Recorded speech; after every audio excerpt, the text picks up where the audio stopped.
Oops. There we go.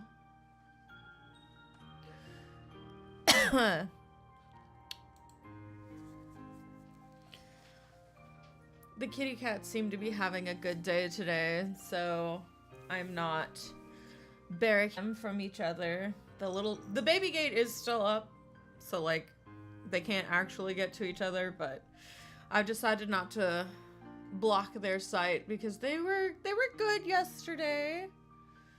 I want to see if they will be good again today. I want to see if we have progress.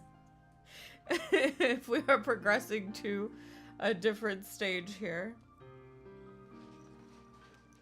Let me just make sure everything works. Yeah, it looks like everything works. It is time for the darkness. Poor Riku, he still has no idea what's going on, by the way. I'm like over halfway down, like with his campaign. No, he has no clue what's going on. Also, hey there, fast reader. Like, nobody's told him Sora's here. Nobody's told him about the memories or anything like, well, yeah, he's just here. He's trying to get out of the basement. He started in the 13th floor of the basement. He's come all the way up to the 6th floor of the basement. He's just trying to get out of here. He's like, well, I'm here. Yeah, the villains are just messing with him. Like, he's getting hazed. Do I want... What do I want? What do I want? Let's do it. Let's do Atlantica next. Why not? Let's go under the sea. It doesn't really matter what order we do these cards, so...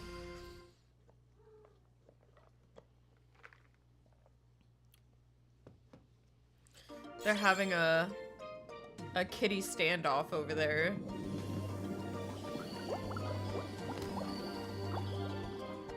Riku's route definitely feels like, hey, we need a part 2, but we don't have enough budget. The thing about, like, Riku's Chain of Memories story is it's kind of important for tying up loose ends. Your Majesty. But, like, the pacing of it does feel like they really didn't need to... Your Majesty. They didn't really need to go through all of this. Not really. Shit.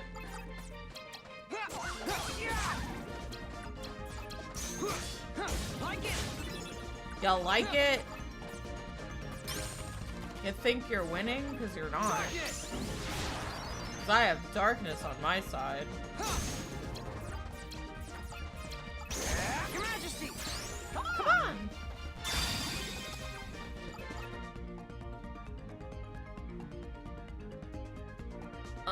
Always attack. What's up, love?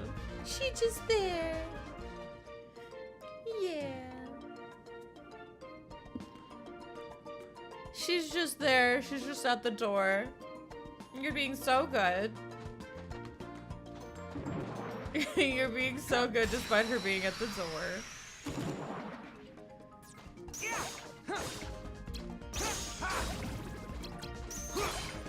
Take this. Your Majesty. Come on!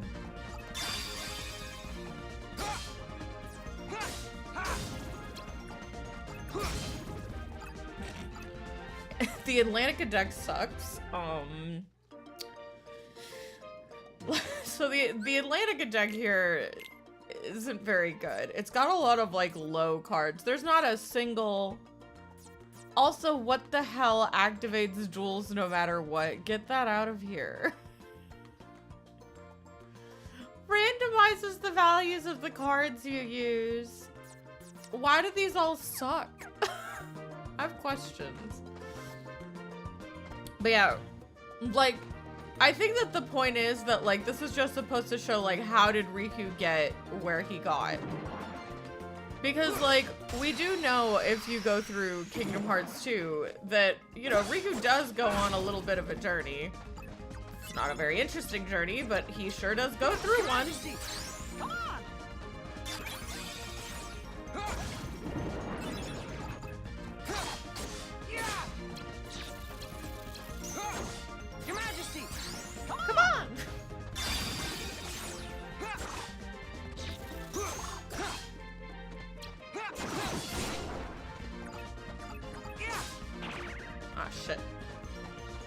I miss Mickey.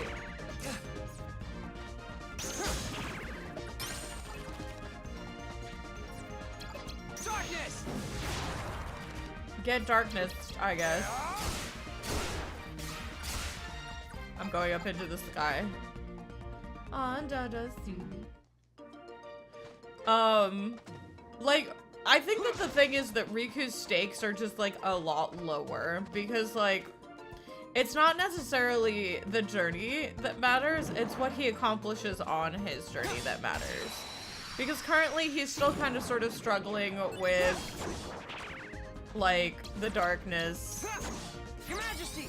And, like, trying to deal with the fact that he's just steeped in it. I get that dealing with that in a healthy way is probably very difficult.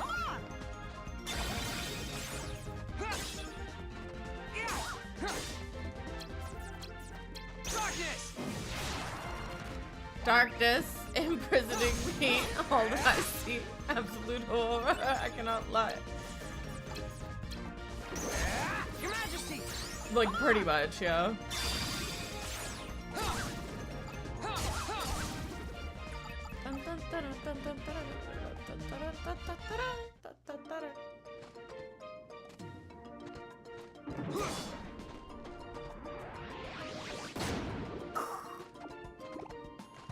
Mickey is greater than Goofy. For Riku, I think he's greater than Goofy. Because the thing about Riku is he can't heal. And so because Riku can't heal by himself, I guess, like, dark entities aren't allowed to know how to heal. Mickey is definitely better.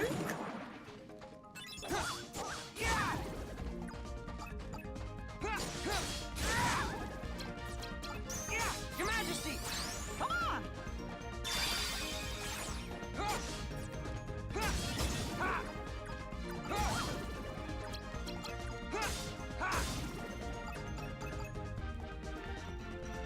But for Sora, like, I think that because of the fact that Donald can, like, heal other people, that's why Goofy's the GOAT. Because Goofy always does, like, a lot of damage if his tornado thing doesn't get broken.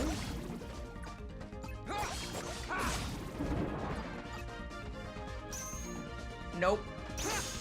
Not with this frickin' deck. Like it.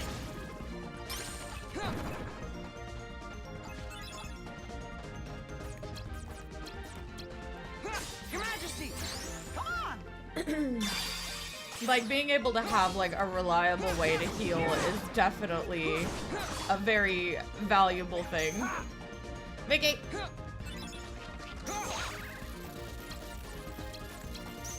Your Majesty. Come on.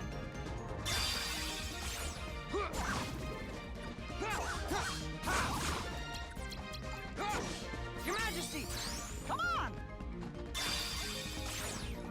I would say that, like, he's the equivalent to Goofy for Riku, but Riku also only has one friend right now. Like, Sora is not available to be Riku's best friend right this second, so Mickey has to do.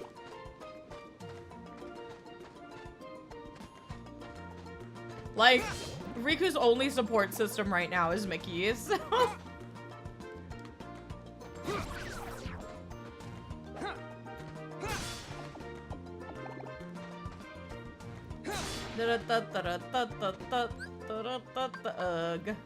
So this is probably the Conqueror's Respite. Alright, I see how it is. Take it from me. This is just gonna allow me to skip. At least he found himself a very good friend.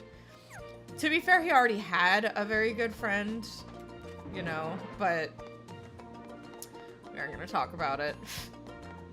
It's part of Riku's journey and, like, growing into himself, which I think that, like, a lot of people give him shit over, but, like, I feel like we all have to go on that journey of understanding that the world isn't just about us. And some of us end up on that journey until the day we die, but, you know, like, I think that if you look past the story with the dichotomy of good and evil, it's a very relatable story of having to learn that, you know, it's not about you. And like having to accept that. Like, everything that goes on this earth, it's not about you. Oop.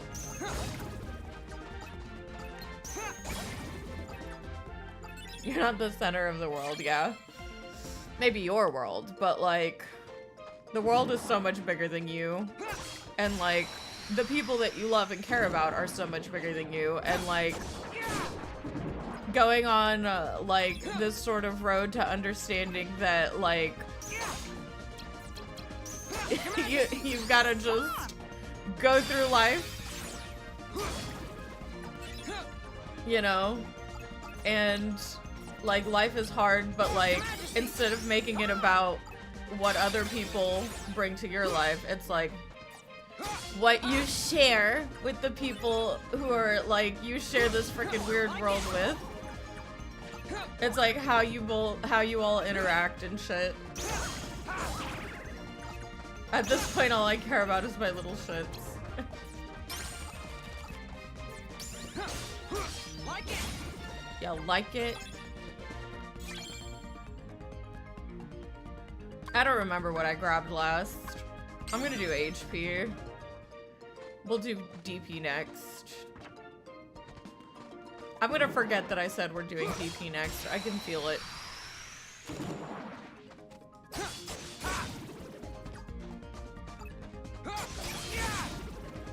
Your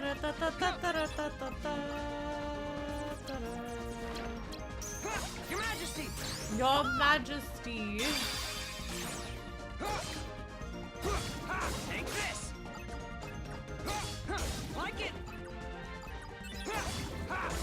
Mickey's pink because he puts everything in kill range. He puts everything in kill range and knocks them out, so all I have to do is run around and kill everything. I missed. I missed with stop. Oop.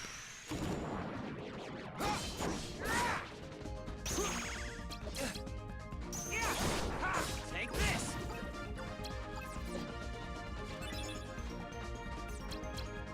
Your Majesty. Come on. Darkness.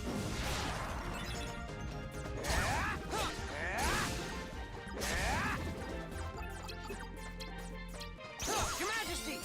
Come on. Time's up.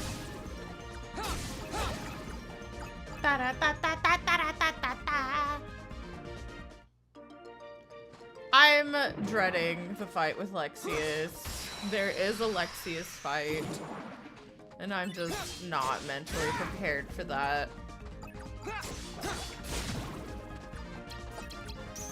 Your Majesty. Come on!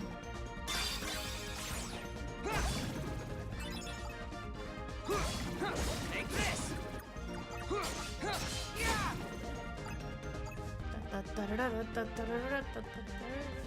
Sorry if I'm a little quiet also. I'm a little sleepy. I thought that I was going to do something, but then the person that I was going to like do the thing with ended up moving the thing that we were doing. Your Majesty. So I wasn't actually mentally prepared to scrum today. But I was like, well, if I'm not doing anything anyway, I might as well, right?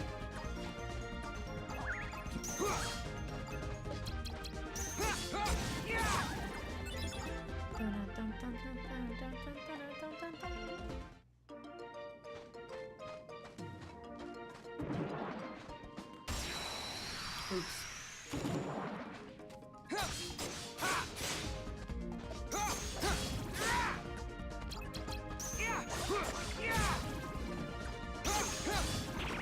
Shit.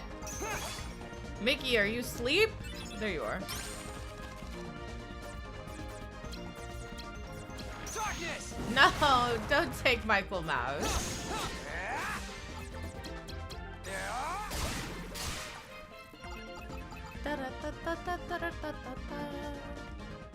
We did it.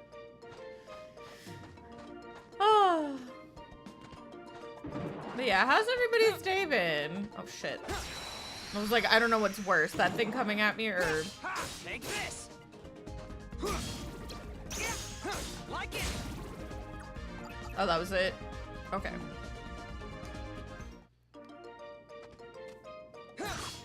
Got him in the butt.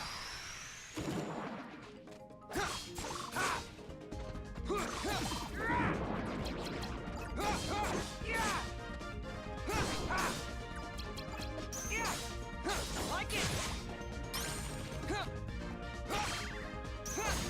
Take this. Like it. Take this. Slate those low cards. Slate them. Get them out of here.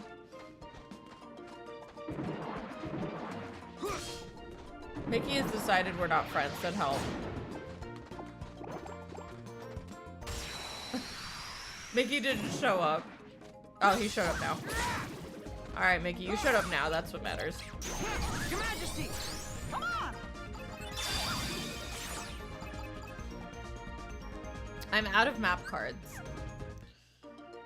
Or I'm capped on map cards. Hold on. Let's get rid of this. Let's get rid of this. Let's get rid of my duplicates.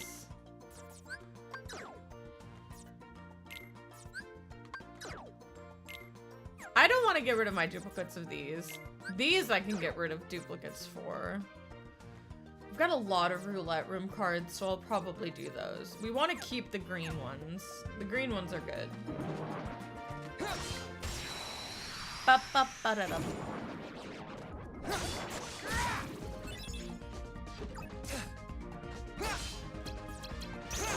Your Majesty. Come on.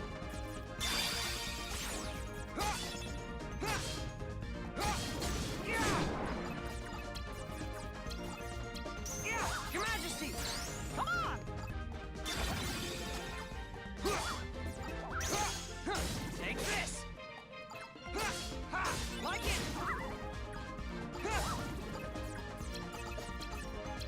Darkness. Darkness. There we go. So hold on one second. I'm moving my this. I'm moving my combined chat down so that way I can see a little bit more of it. There we go. There's so many enemies. I missed.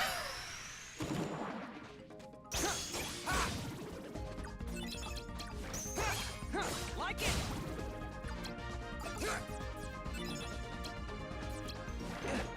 Ow. Your Majesty. Come on. Take this.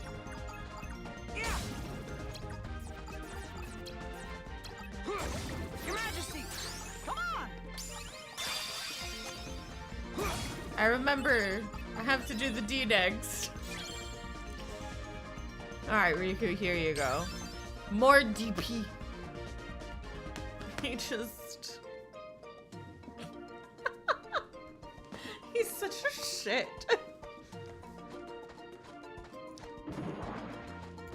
Like, I love that at this point, Riku has been humbled, right? But he's still such a little shit comparatively. Like it. Your Majesty. Come on.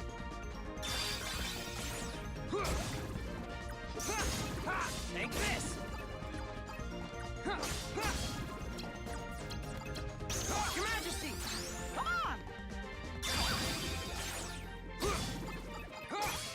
Like it.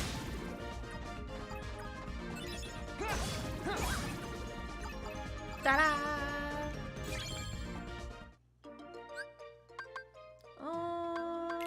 Let's get rid of this. Let's get rid- no almighty darkness in this house. Not on Riku. I don't even think I used almighty darkness on Sora. It's less egregious to use them on Sora because there are ways around it, but for Riku specifically, when he wants like the highest cards possible. Your Majesty, come on! actually just a gaming sin. Like it. Your Majesty, come on.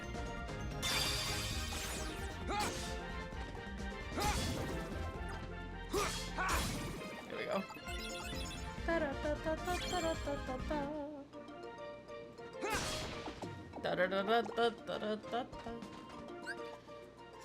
Yeah, so they're probably gonna make me go here. What I'm gonna do is I'm gonna go here and then I'll go up because I know that the Conqueror's Respite's probably over there. And that's gonna be how I do it. That being said, let me see if I have any. Yeah, the heavy. This is a really good card. Strong initiative. It makes the rooms go by super quick.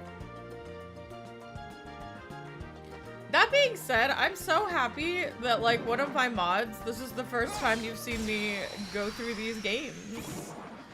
Like, that's actually very rare. I feel like.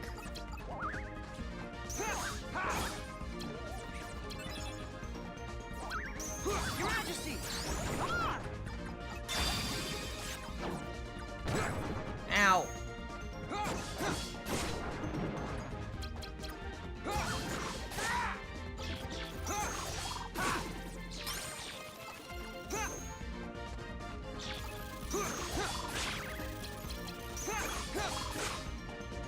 Darkness. Get darkness.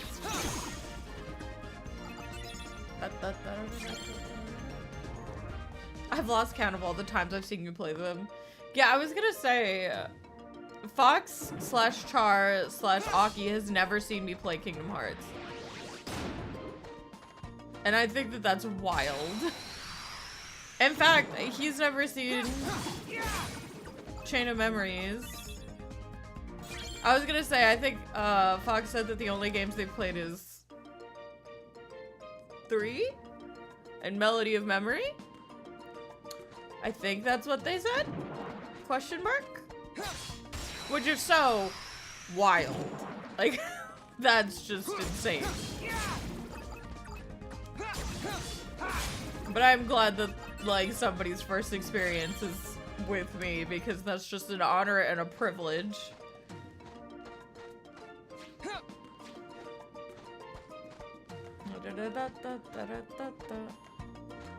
By the way, Sarah, hi, how you doing? Ah!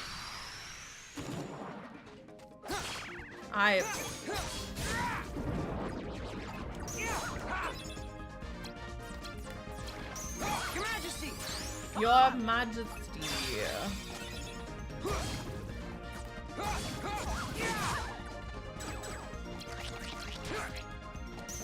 Your Majesty. Lurking while leveling classes at 14. Warriors currently at 99. You are doing better than me. I've been on an alt. Like, anytime I've been playing this game, it's been like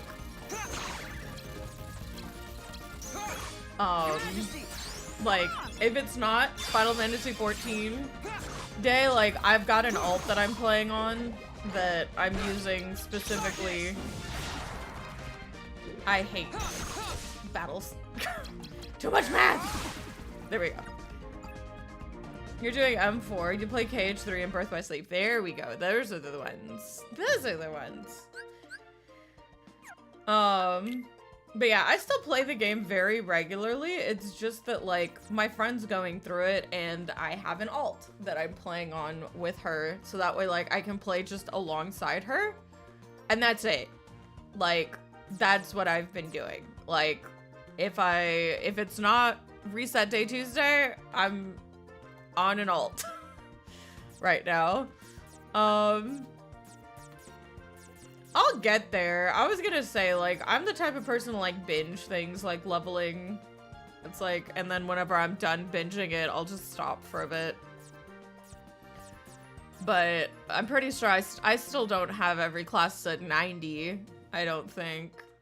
I was going to say, I think there's a couple of stragglers. There's like a couple of stragglers that I did not get. to 90 last time. In fact, most of my classes weren't at 90 last time because I was leveling them all at the same time.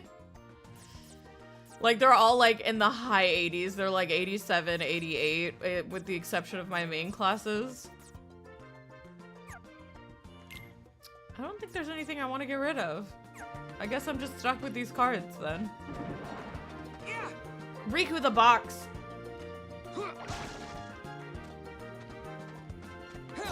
There we go. Nice. Like it. Your Majesty. Your Majesty.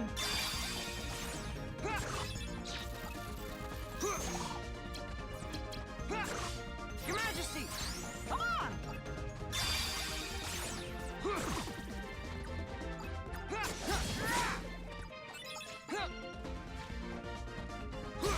There we go.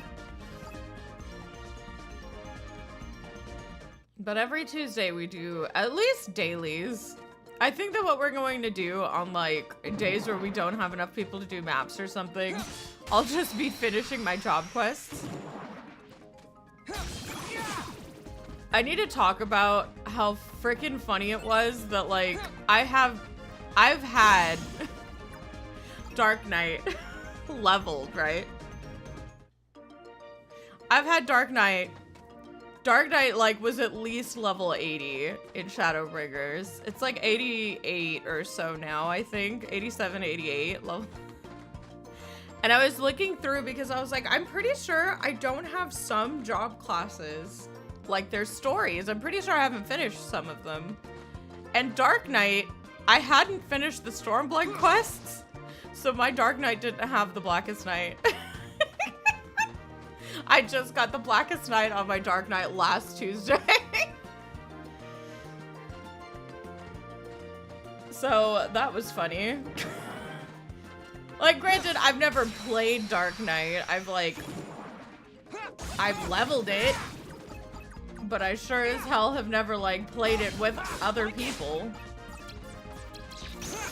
Your Majesty. But I was just like, oh, I just don't have that? I was genuinely shocked. I was like, oh. Take this. Darkness. The MSG. Not the MSG. Not the MSG. MSQ. Ah, shit. I was about to make a comment about the MSQ. My comment being, I can't believe the Dark Knight quest, the last Dark Knight quest, the very last one, did the entirety of the final, like, the end part of, like, Dawn Trail. It did it better. It was like 5 minutes, and it did it better. It did it better. That last zone was done so much better. Last 2 zones even. Was done better in 5 minutes in a Dark Knight quest. And I was just sitting here like, hello?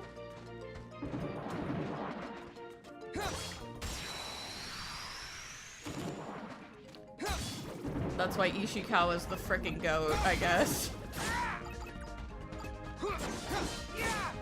Like, I'm not saying that, like, an MSQ can't be good without Ishikawa, right? Because I think that Heaven's Word was fantastic. Take this. And, like, even if people give Stormblood shit, I actually genuinely like Stormblood's story. But man, the fact that I felt that way about a side quest that took about maybe 5 minutes, I think was extremely telling for me. Quit your shit. Die. Stupid big fish. I'm obviously not gonna talk about it. And if you like it, good. I'm like not one of those people, because I've seen it online where people are like, if you like Dawn Trail's story at any point, like it's bad and you should feel bad. No. Why would you want someone to suffer, right? Your Majesty. Come on. Like, I hated it. The second half of it. But why would you wish that on someone? Like, there are stories that I don't particularly like that people love. Like, Konosuba isn't my thing. Was it Konosuba? I forget. No, Bocchi the Rock. I was like, what the frick is the name of that thing? Like, Bocchi the Rock wasn't my thing when I watched it. Like, as an anime. But, like, I'm glad that people enjoyed it. Like, why am I gonna want... I was like, well, I didn't like it, and I don't think I'll ever look at it again. But, like, if people, like, actually take time out of their day to watch it, like, I want them to not like it. I want them to, like, have wasted their time. Like, no. That makes no sense to me. Like, I'm one of those people who, like, hopes that when people go through Dawn Trail, they enjoy it more than I did. Just because I don't like people to have the level of unenjoyment that I had. Because I hate what you like.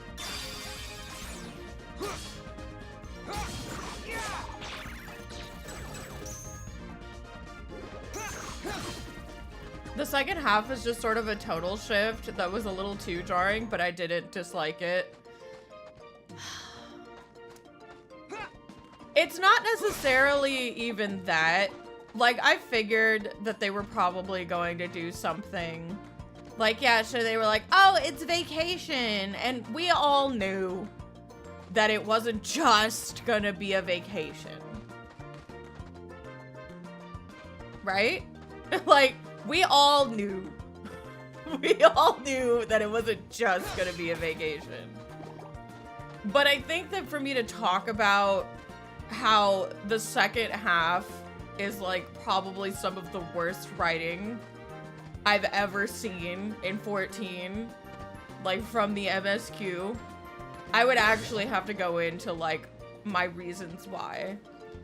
And like, the thing is, things can be written badly and still enjoy, like you can still enjoy them. Like, I think that Kingdom Hearts 3 is a clusterfuck. Let's bring it to something that we're playing. I think Kingdom Hearts 3's story is a clusterfuck. It's awful from a pacing standpoint, in my opinion. Like, just, it is objectively bad. Like, only Kingdom Hearts 3, I would throw in Coded and Dream Drop Distance, but you know, we're trying to keep the focus on something. However, it's bad and I like it. I enjoy it. Like, I love going through it, and I think that some of the scenes in that are like super badass. And like, it's a kid's game, so why the fuck am I gonna bring in my, like, oh, let me bring out my BA in literary analysis English to like tear down this children's game. Like, but I like it. It doesn't matter that it's bad because I have fun with it. Like, I don't think that bad writing necessarily means that I can't enjoy something. Like, there were parts in that I cried at parts of, like, exactly one part of KH3's story.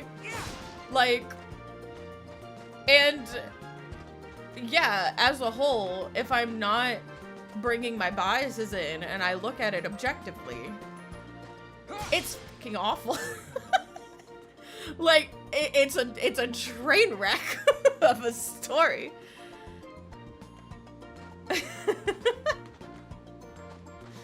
Final Fantasy 15 story is shit, but he has cup noodles, so everything else is null and void. Yeah. And then with 14, I say that a lot about the second half. A lot of people didn't like the first half, or liked the second half, or liked the second half and didn't like the first half. Like, it was one of those. Like, and then there are people who just didn't like it at all. For me, I didn't like, not only did I not like the second half, as in I didn't enjoy it, but like, it was objectively written badly. It was, I'm trying to think of a way to explain it in a way that doesn't spoil anything, which Laquar Run, I don't think I'm going to be able to, but I'm gonna do my best. So like, let's take, I'm trying to think of something Kingdom Hearts related as an example, just because I think that that would be easier. Yeah, let's take Riku's story, right? All right, so Riku's a piece of shit. in Kingdom Hearts 1. Riku's a piece of shit in Kingdom Hearts 1. I don't think anybody's arguing that he wasn't a jealous, insecure, slightly narcissistic piece of trash. Like, right? Like, I don't think anybody would argue that. But like, a lot of Riku's redemption arc and a lot of Riku's story is like acknowledging that the bad things are there, right? Like acknowledging that he's done some pretty horrible and some pretty fucked up shit and watching him struggle with those things. And it'll be fine if you spoil it. It'll give you a reason to skip some parts. My issue with the last part of it is it lacks nuance. The writing basically tells you this is how you should feel about something, and it's okay if like don't feel bad, don't feel like any sort of way but this way, because it doesn't matter. Like, none of this matters. It's like, it is what it is, and like there is no nuance. What you are doing is objectively good. What is happening here is objectively bad. And because of that, and because we are saying strictly there is no nuance, there's no room for like argument or an intellectual debate or anything, because what we are doing is arguably just for the greater good. And that's just how I feel about Living Memory in general, because like they do go through it slightly where like a specific character says that the people, residents, whatever, the AI generations of Living Memory are, you know, like somebody is arguing for them and saying, how can you take us, because she's one of them, how can you take us, how can you take these people and say that they're not real? And like, I think that that could have been like something that was very interesting, because we've dealt with really mature themes in Final Fantasy XIV. It's not a kid's game. It doesn't get to have that stamp of lacking in nuance. But the game doesn't let it. We finally, like, Sphene presents this argument.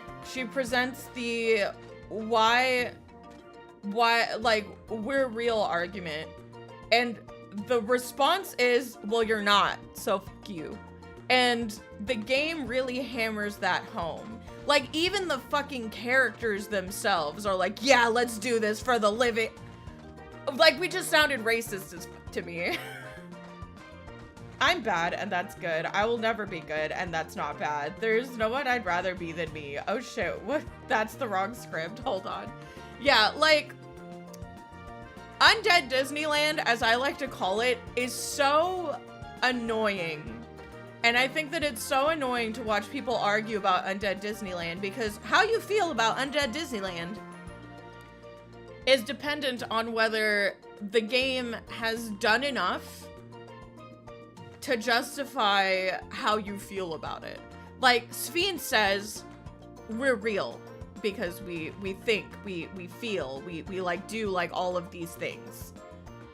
So we became Asians at some point. Kinda. Because that's literally the argument that we're using, is they're not people. They're not enough to be considered people. Ergo, we're not committing murder. And if the game doesn't do a good enough job of convincing you of that, because Sphene is arguing the exact opposite. You could argue, oh, well, she's just like an AI generated overlord that's gone like HAL 9000. Like, you could do that. I'm sorry, I feel so bad because like I feel like I've had this rant like a lot. But if Sphene has done a good enough job of convincing you that her words have merit, then the whole of Living Memory is a whole insult.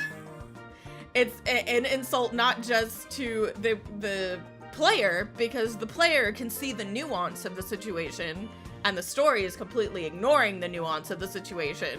Like, we don't even like feel particularly bad. The only person who seems to feel bad is Erenville. Erenville is the only person who acts appropriately in the entirety of the situation. No amount of Grahatia deep-throating ice cream cones and us playing around and riding on rides and shit and playing in plays is going to make me forget that there is nuance to this situation. And it's fucked up that the story doesn't take that nuance into account, because like you could sit there and you could say, okay, but we were gonna have to like kill the, like we were gonna have to shut down living memory, we were gonna have to kill, like send them all away anyway, or delete the AI chatbots, whatever the fuck you want to say. Like you can argue that we were gonna have to do that anyway, no matter how you look at them. But the game could have taken that route.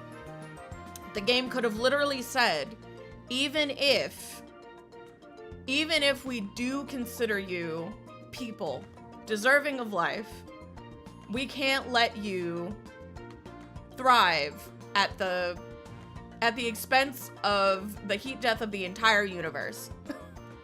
Like, we could have done that, and we could have made it a more difficult situation. But instead, they're like, no, it's not really murder. They're just AI chatbots. It's like, they're not real. So shutting them down is fine. And not only are we just gonna shut them down, but we're gonna be riding the gondolas. Like, we're gonna have a little bit of fun. We're gonna understand the culture of all of the people, and we're gonna run around and, oh, this is so cute. We're learning about all these people before we pull the plug and kill them all. Kill. I know that there's a lot of people who are gonna be like, well, it's not killing, but that's the whole point, is the game tries so hard to like shove down your throat that there is no nuance to the situation, that it's fine if we're doing all of this shit because it's not murder. Despite the fact that we spent a whole arc, the whole previous arc, the main villains of Final Fantasy XIV had that same exact mindset. Yeah, we could entertain the idea that everybody on Aetheris currently is people, but they're not. And they need to go so we can fix our world. That's literally what we did. We were like, well, none of these people are technically real. You know, like I'd go so far to argue that they're just AI recreations, just to drive it home and justify it, which that's like the biggest that's the biggest argument I've seen, and nowhere does it equate them to just AI chatbot generate. These are literal memories of real people for real souls. A person's soul is created of ether, their life force, and their memory. And we are just saying that the memory part that makes somebody themselves is an AI. People are equating that to an AI chatbot, and I don't know where they got that from. Your Sims are not real. They do not have real lives. They do not know of you. Please delete the goddamn save. Yeah, like, for me, it ends up putting me into one of two camps. Either I could entertain the idea that these people are, like, just AI chatbots or whatever the fuck. They're not real. They're not deserving of, like, the stamp of being considered truly alive. And if I do that, what was the point of wasting my time? Like, we literally could have just read all of this. We could have like, you know, tried to find like a couple of people to talk to and just like sped run shutting down everything. Right? Like, because we've got a world to save. If these people aren't real, like, why did we spend so much time with them? Like, we have a world to save. There are people out back just struggling to keep some fucking goddamn portal open, and we're up here like riding rides and shit with these people. All right? And so like, if they are not that real, then what was the point of all of it in living memory? What was the point of it? But if they are real enough to be considered living, to be worth our time, to be like, to leave some of our party to struggle to keep that portal open and to like delay things so that way we can just, if they are real enough for that, why were we treating it like they weren't deserving of just the acknowledgement that this is kind of fucked up? Because that was the big thing. It was the complete denial that what we were doing was wrong. And I fucking hate that. Nuance is what makes a good story, and there was no nuance. You'll leave a Final Fantasy 14 stream to come into a Final Fantasy 14 stream just to come into Final Fantasy 14 talk. You know, I had to do it. Like, it is that lack of nuance that makes it poor writing. It's not whether you think they're AI chatbots. It's not whether you think they're real and what we did was basically genocide. Or that it makes us as bad as the Asians. It's not which side you land on. It's the lack of acknowledgement that there is nuance when there is nuance. If there was no nuance, there would be no argument. Because the nuance of the situation is the reason why there are two sides. The people who think that you just shut off a computer and it doesn't matter, and the people who are like, no, I have literally been convinced that they're real. And that is the nuance, and they just ignore it. And that makes the writing absolute dog shit. Because a good story will acknowledge the nuance and not try to force you to think a specific way. Like, the word nuance has slowly lost meaning to me. The gravity of the situation is completely ignored by everybody but Aaronville.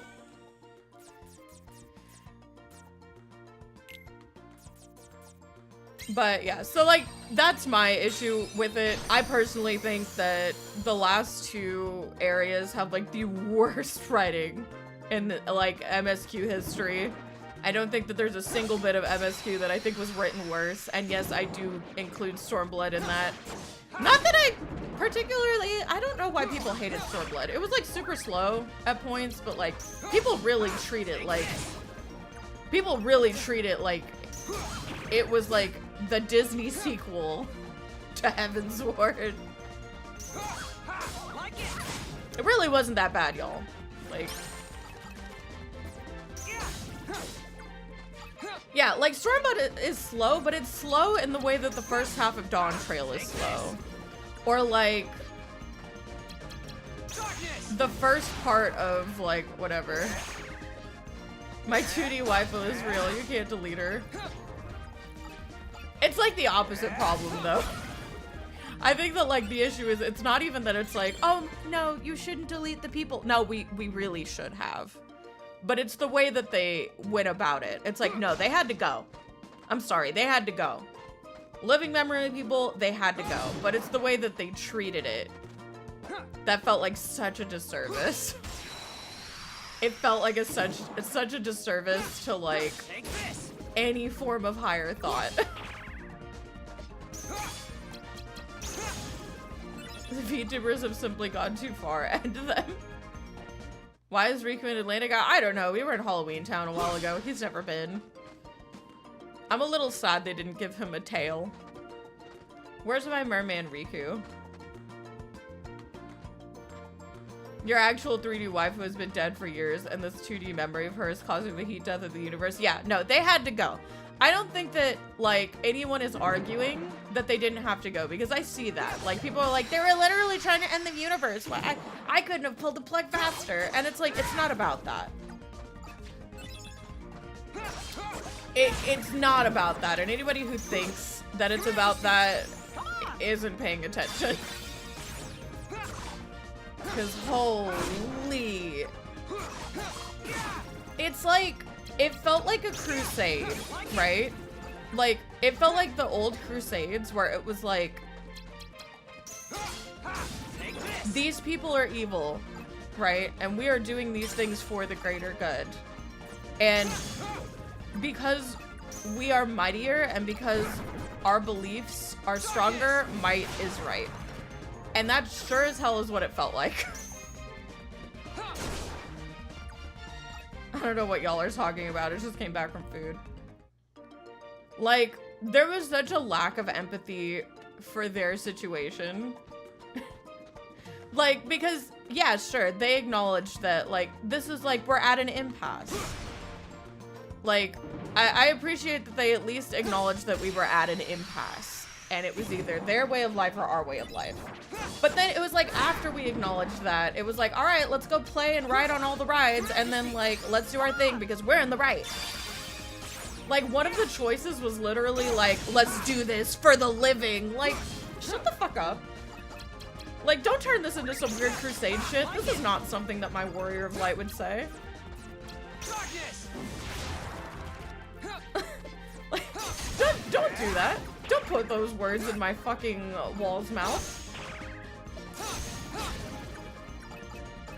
Like, it made me sound like a fucking colonizer. We came in, we destroyed all these people, and it was like, yeah, for the living people. It's like, no, don't do that. That's gross.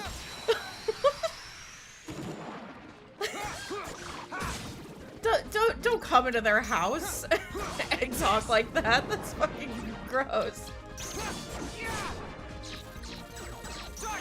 Oh shit. Is Riku's story that boring that we're talking about living memory? Darkness. Yes.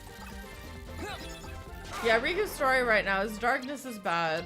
Riku still doesn't know what's going on. Come on.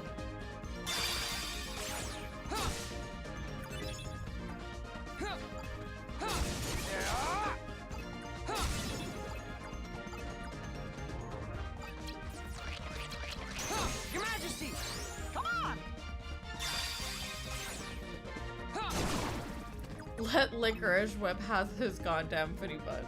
So anyway, Code Lyrica. Yeah, let's pull it back, because I could talk about this all day. If you disagree with me, I don't give a shit. If you liked Dawn Trail, good for you. I'm glad that you didn't feel nauseous going through living memory like I did, because I wouldn't wish health issues on anyone. That game literally made me feel unwell. And I hope that you didn't have the same experience I did. like I hope you enjoy it, because you can like enjoy something even if it's poorly written, and I hope that you have that experience. Coming back to this, yeah, I'm just kind of stuck. Riku's in a really interesting situation where he's going in a world that he hasn't necessarily been through, you know what I mean?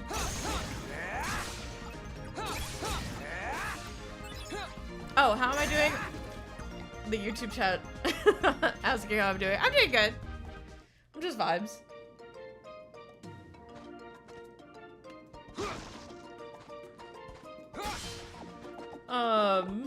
Trying to get through Atlantica. Alright, hang on. Wait, where's the door? I probably shouldn't have come down here. Thinking about it.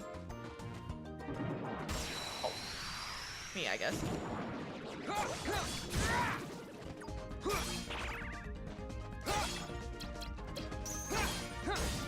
So we're gonna have Riku go through worlds he never went to. So does that mean he can finally go back to Tarzan? No. Your Majesty. Your Majesty, flip.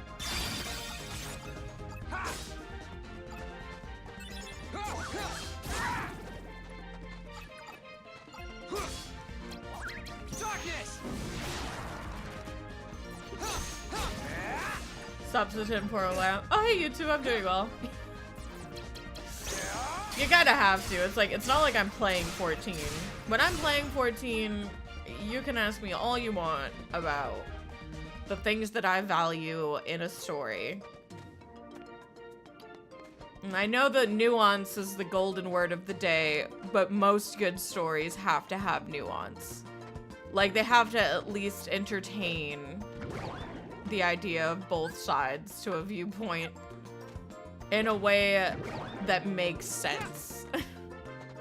Like, if Kingdom Hearts can talk about darkness and go, you know, it's not necessarily that darkness is bad.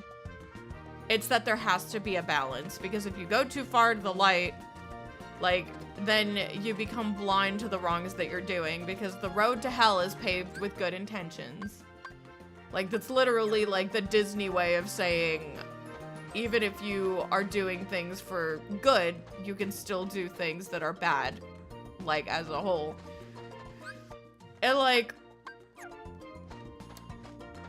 most good stories have a balance of like looking at both sides. And I know that we're in the time of like becoming extremely tribal as a society. And it's like if somebody doesn't have your viewpoints, then they can go like themselves or whatever, but it's okay. It's okay to entertain thoughts, ideas, and beliefs that aren't yours. Like it's okay to do it. It's actually very healthy.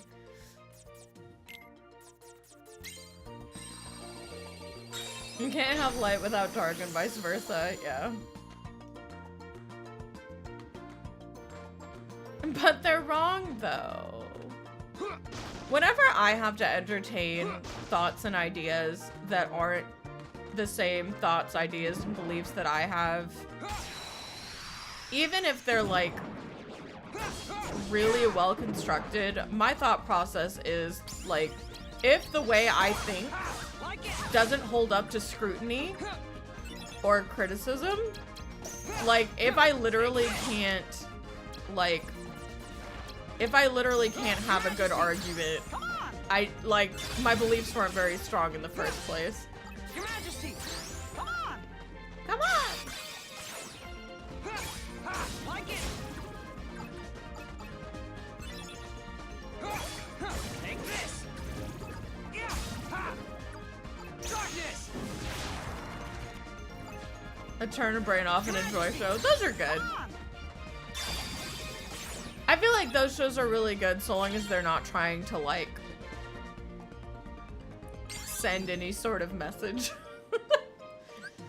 I always hate when a show is trying to, like, push a message on you and, like, there is no other way of looking at it. And they, like, try to make you, like, say, this is the only way to look at this. Because the story is constructed in a way that if you don't look at it this way, it doesn't hold water. Like, I was gonna say, like, I hate shows like that, but nice shut your brain off shows. Like, SpongeBob is a nice shut your brain off show. I'm pretty sure there's some life lessons in SpongeBob somewhere, right? But, like, nothing that I would consider, yeah, no. Food for thought. Like it! Darkness!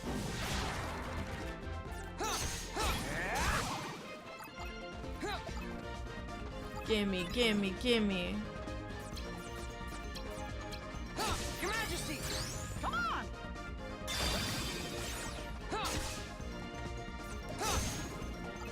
Old school SpongeBob had the right amount of life lesson on it. The lid.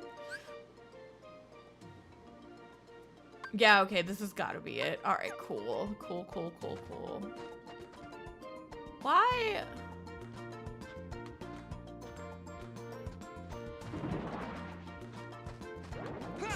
Oh, shit. I missed! I was trying not to hit the wall. Or hit the... Quit your shit.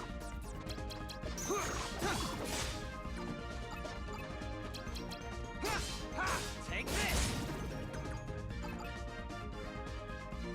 Ta-da!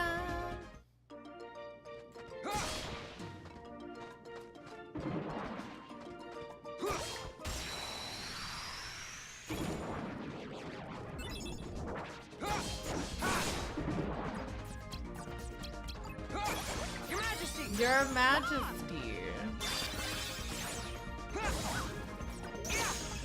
Take this! Let's...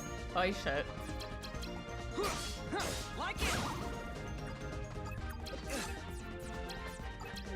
Your Majesty! Come on!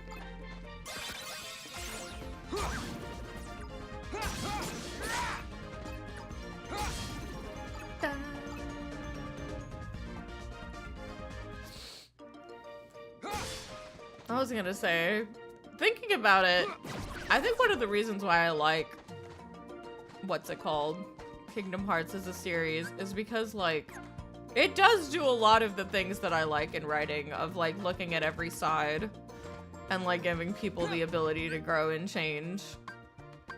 Like, to the point where, like, a lot of the, I don't want to call them cold takes, but, like, you'll see people who go, I don't understand why this character was redeemed. I saw that once for Riku, and I thought that that was fucking hilarious. Like, somebody, like, actually went on Reddit and listed off all of the reasons why Riku was a piece of shit and, like, why nobody should have forgiven him. Me with Terra. No, Terra's stupid. My thing is, I don't think that Terra, like, I'm not one of those people who's like, Terra shouldn't have been redeemed. I'm one of those people who thinks that Terra's just fucking dumb. Like, sure, you could argue otherwise, but man, is this man just smoothest of brains. We have forgiven stupid or dumbasses. Yeah, like, it's not one of those things where I'm like, I'm not a Terra hater. But I am one of those people who is like, I'm sorry, Terra, but you, like, the brain is very smooth. The brain is very smooth in there, sir. But yeah, I saw somebody who literally went, look what he did in KH1. And then, like, by the time of KH2, like, he's just redeemed. I don't buy that for a second. And I was like, he literally right now is struggling with some weird old man, like, trying to take his body over. No, jokes aside about, like, the creepy old man that lives in Riku's heart.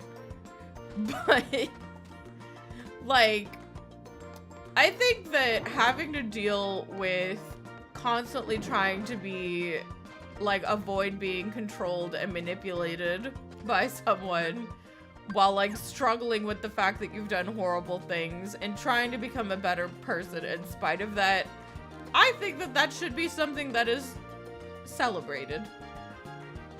Like, I think that, like, it shows growth, and we love growth in a character. So you made a deal with Satan in exchange for your body, and now you want to make up for your actions. How noble, yeah. Like, was what he did at the time really fucking stupid? Yeah, I don't think anybody's saying that it's not, right? Like, I don't think anyone is saying that what Riku didn't do was, like, not just so dumb. But, you know, he's learning, and he's actively trying to be better. He's a teen, and teens are fucking dumb. I'm not Jesus, so I don't need to forgive. I'm not Jesus, and I understand that he's like 15 years old at this point and being manipulated by the adults around him. And he's recognized that and is trying to change. So I may not be Jesus, ergo I don't need to forgive, but I can respect the hustle to stop being a shit person. I can respect that.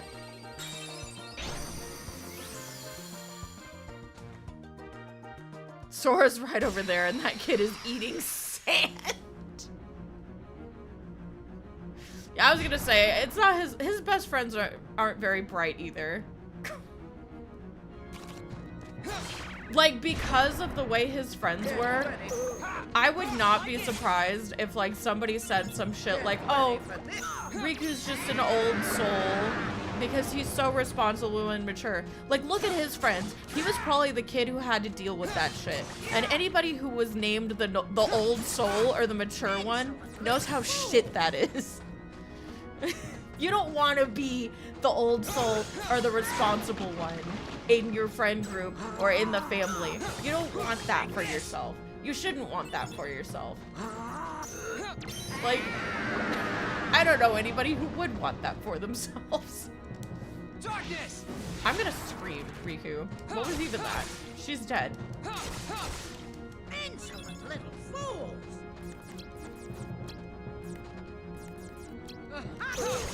Your Majesty! Come on!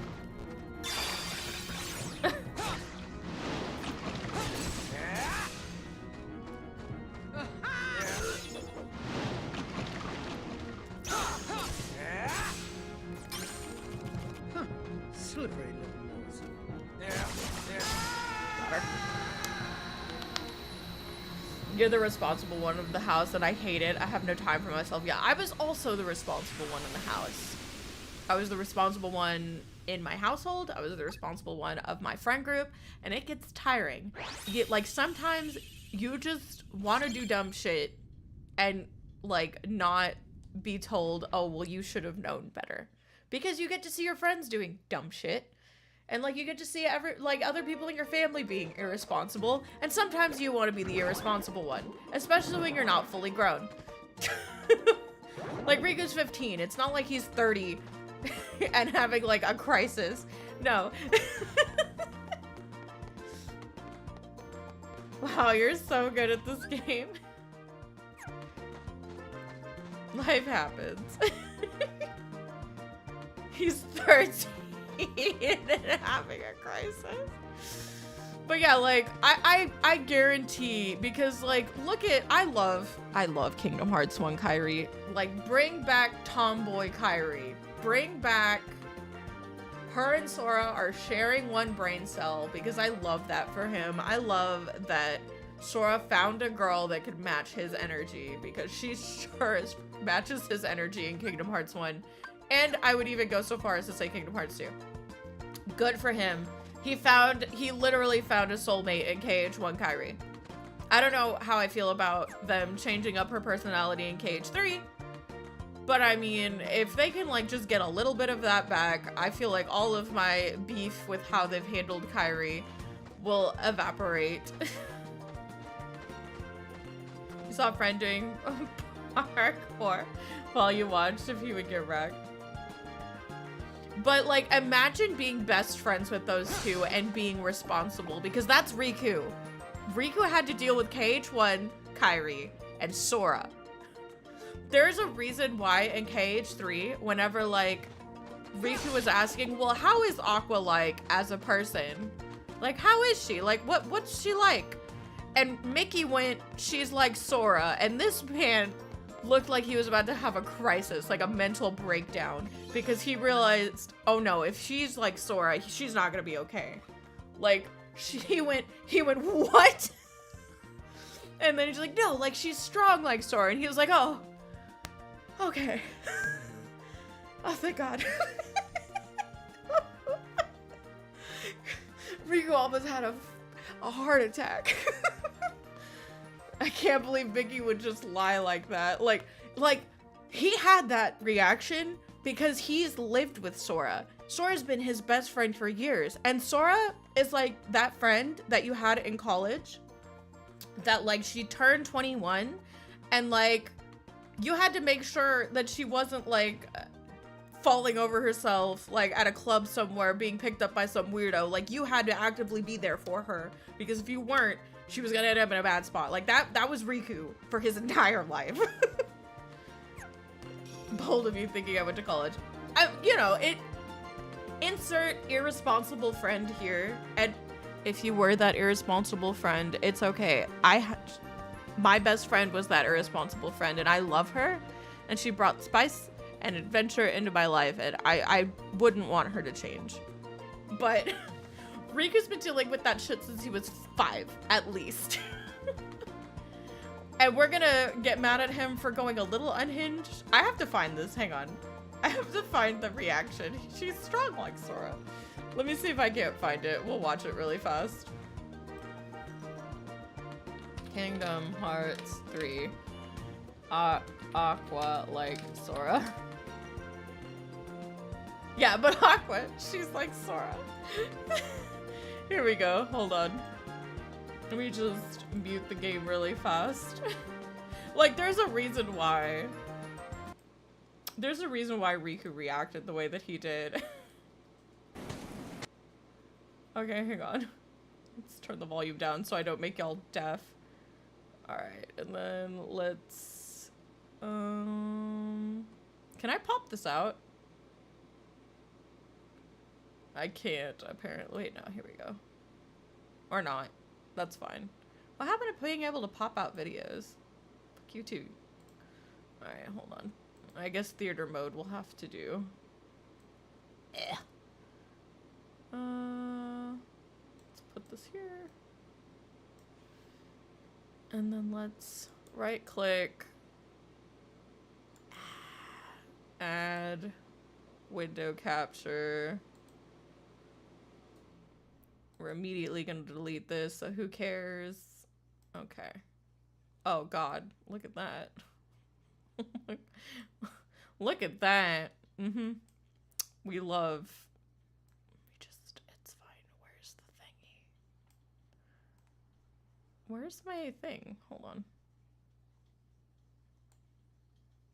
Here it is. There, just so it's a little. I think this is the scene, but like. What if she's feeling as scared and alone as I felt the first time I came here? How long are we supposed to keep her waiting in this awful place?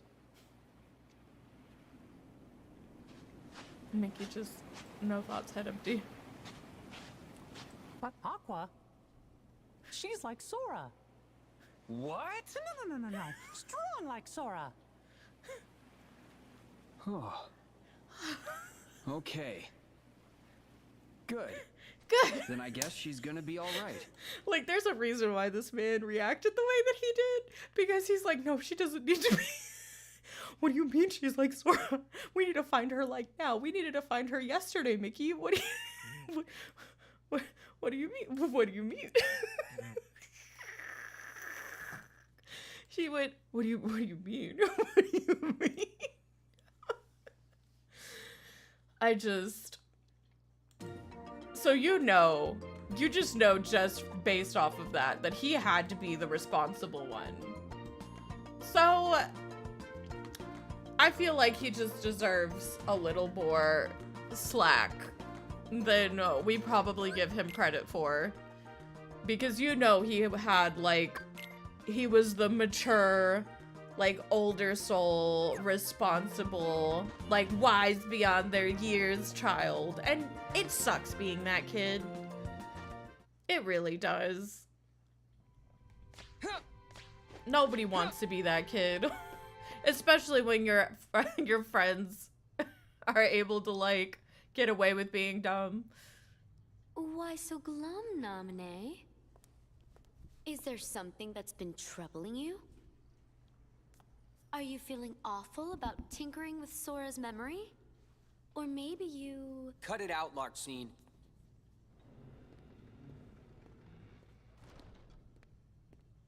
Naminé? She doesn't want to remember Sora. Is that so? Don't worry. Whatever's hurting you, I'll make it go away.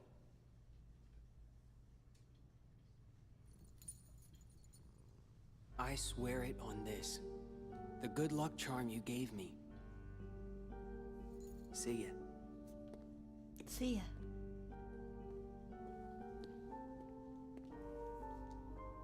That's just amazing! It's almost like you completely made his heart from scratch. Nice touch with the good luck charm. I didn't know you could use memories to transform objects like cards into keepsakes. You used the same trick on Sora, right? You changed Kairi's good luck charm with your magic, didn't you? It won't be long before Sora forgets about Kairi completely, and then he'll be all yours to... He won't forget. Huh? No matter how much I change his memory, Sora will never forget Kairi. Memories of me, more false memories of me, will just make his feelings for Kairi even stronger than before. Because I'm the shadow of Kairi. What's your problem with that? That should be your incentive not to screw anything up. Just do a good job rewriting Sora's heart, then you can actually be somebody, and no longer just Kairi's shadow. You'll be real in Sora's heart. Man, Larxene actually almost sounding kind if it wasn't for the fact that it was like, haha, evil brainwashing. It almost feels like she was rooting for her a bit there, even though what's happening is a little messed up, you know what I mean? Someone had to keep the other idiots in check, yeah. That's how I see Riku. It's like, I bet you Riku didn't fuck up a single time in his life before this. Because he didn't have the luxury to. Olympus Coliseum or Wonderland? Wonderland sucks. Do I want to end with Wonderland though? No. If I have to grind somewhere, I want it to be Olympus Coliseum. It was the same with Aqua in some way. Yeah, I was gonna say Aqua is definitely like the Riku of that trio. It's just that I think that the difference is they were all technically on equal footing. So I don't think that she necessarily felt responsible for the other two until the start of Birth by Sleep. Because that was when Master Ericus said that she should watch over everyone else. Your Majesty, come on! That being said, I don't necessarily think that Ericus makes the smartest decisions. Like, him saying that him naming Terra as the man of the house, like, at the end of KH3, I just... I don't know why he would do that. Like, and this is not even me saying because he's, like, stupid. There's probably people who genuinely think that Terra isn't as dumb as people make it out to be, and I'm pretty sure a lot of them probably thought that was a interesting choice. Take this! Oh, I'm gonna...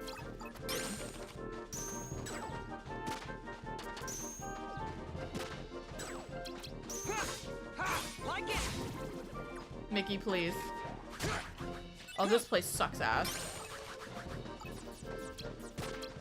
Yeah, Your Majesty! None of my cards are above a certain threshold. Why would you do this to me, game?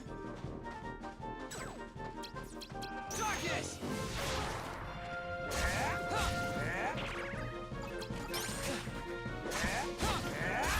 There we go. It was the same with Aqua in some way. Yeah, I like to think that the difference between Riku's situation and Aqua's situation is they were all technically on equal footing. They all went to the same, like, I'm not saying that Riku didn't go to the same school, but they were all enrolled in the same course, and their goals were all the same. To basically become Keyblade Masters. Like it! So, because of that, I do think... Good lord, Wonderland sucks. Like it! Sorry, my brain. Darkness!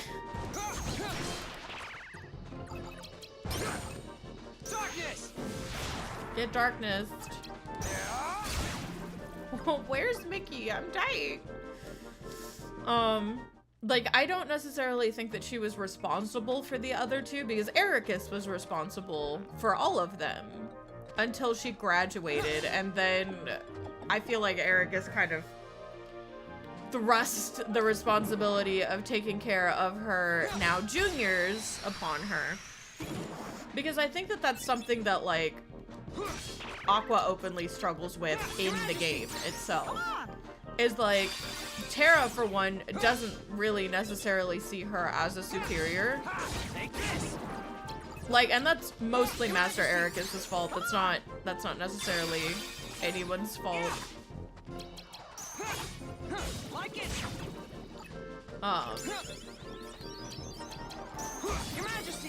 But, like, it's very apparent that she wasn't a leader figure to them, because Ven doesn't listen to her. Like, Ven doesn't listen to her when she's like, go home. And Terra's whole rivalry with Aqua is because she got to become master and he didn't. And, like, that's something that, like, I'm gonna... That was my bad. My god.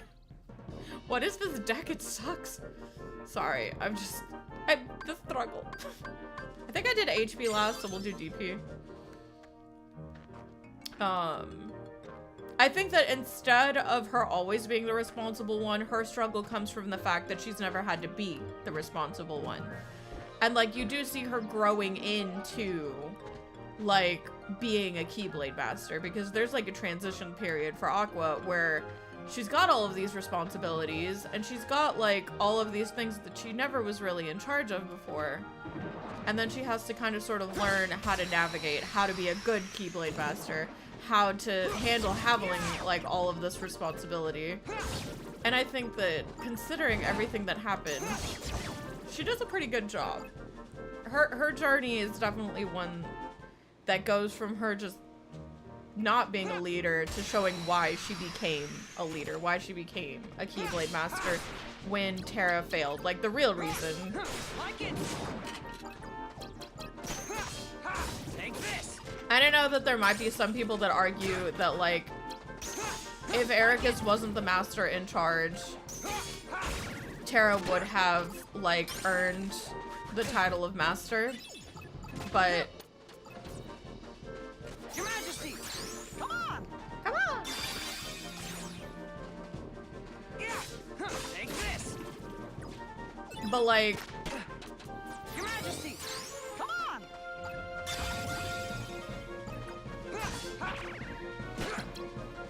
die. Like it. Oh thank God. I was like, please. Not the Ericus reason. Yeah, like there are so many people who are like, the only reason why Terra didn't actually become a master was because Ericus saw that he had darkness, and he's like a scaredy cat when it comes to darkness. Like he's a super big coward, which he is a coward. I found out, funny enough, with Dark Road. Once we go through Dark Road's story, I'm kind of excited for that, just because I think that it's really neat.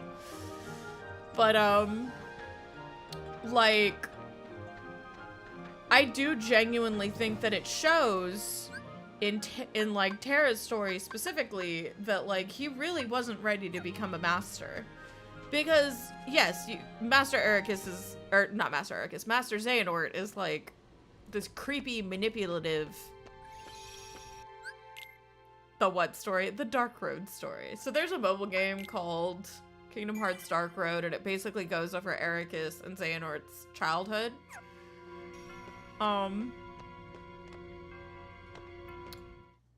And it's not the best story, but I liked it. I liked it for what it was, which was like a little exposition side game.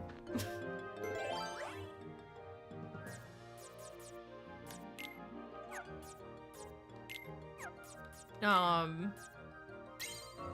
was talking and I forgot what I was talking about. Oh yeah. But like, I think that it's fair to give Terra the benefit of the doubt.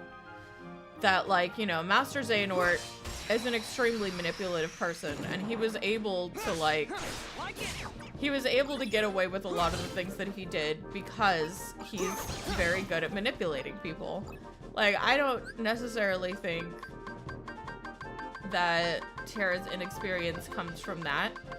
It's just that with Terra, he's kind of willing to bend the rules in a way that lacks the afterthought of consequence.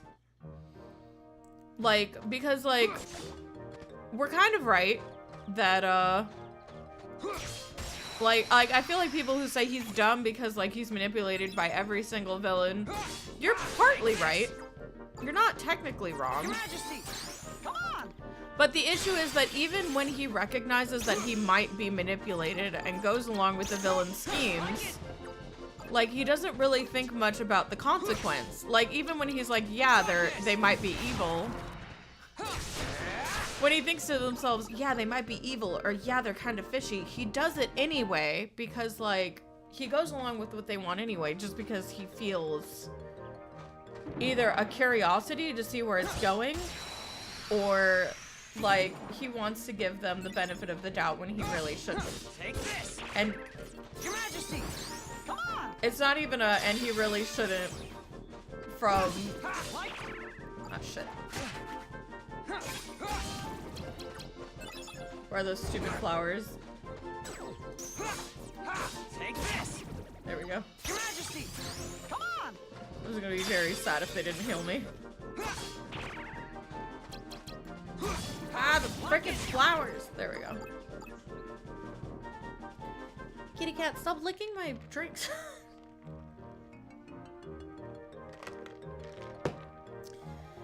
there's a naivete to Terra. Like, maybe not naivete, because that's more Ventus's thing, is that he's super pure and I don't want to use the word inexperienced, but I guess, yeah, I would even go that far.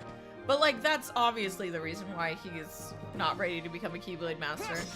But it's the lack of forethought that Terra has. There we go. Like, Terra lacks a lot of forethought that we just don't see with Aqua. Like, Aqua, at the point of Castle of Dreams, even starts to question whether light is strictly good and darkness is strictly bad, and if there isn't some, here's that golden word again, nuance to the situation. And her questioning these things, despite Ericus always teaching her that, you know, light is right, shows like a level of higher thinking on Aqua's part that shows why she became a master and Terra didn't.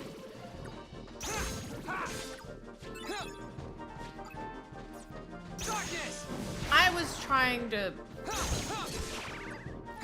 I'm trying to use things so I can grab stuff, Riku. I'm trying to grab things.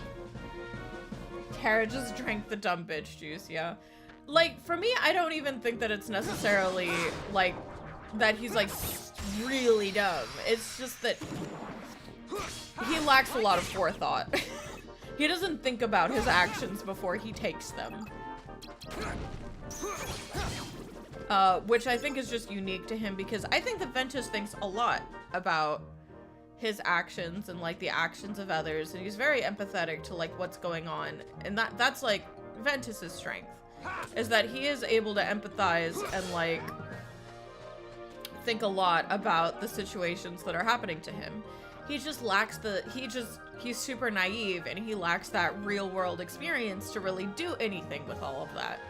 Because this man's brain is a train wreck. Like, his memory got wiped before Xehanort found him, and Xehanort was the worst person to find him, and then Xehanort, like, messed him up again, and, like, he basically had to spend a few years, like, getting over the trauma of his heart being shattered. It's just, I feel like Ventus's thing is definitely not that he's naive because he lacks the ability to empathize and think about situations. It's just the fact that he's just been through so much that it is difficult for him to do much with the information, even when he does think about, like, the action, like, his actions and the actions of others. And then Xehanort touched me. We'll go to the AA meeting. You're among friends here.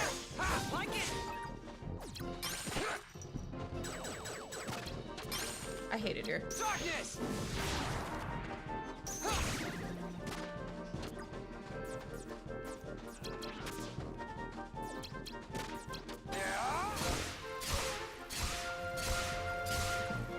Thank God. I was like, the flowers, those, like, million flower things were going to kill me. I like had to stop talking and think. I was like, wait, why can the flowers can have 6s and 7s. In fact, I don't think they have anything lower than 4s. Look at my cards. Look at my deck. I don't think I have a single 6 in here. There's why can they have 6s? Why? Why? I would have to use Jafar Genie the entire time. Holy.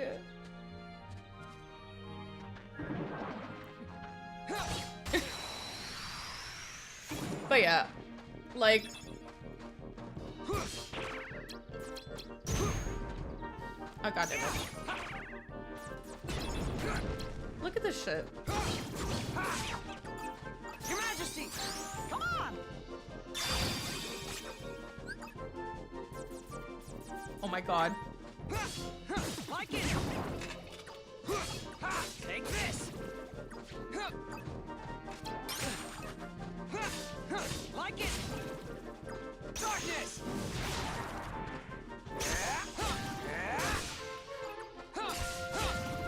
There we go. Mother Nature don't give a damn, pretty much. She is a cruel mistress, my goodness. Go back out and heal. Help. You think there's only one world that gives Riku the best cards, and that's Halloween Town. Riku has like 9s, 8s, and 7s in that deck for no reason.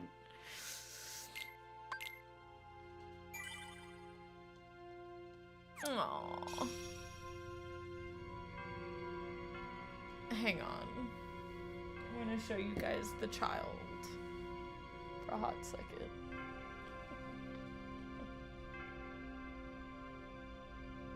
She's so cute. Hi.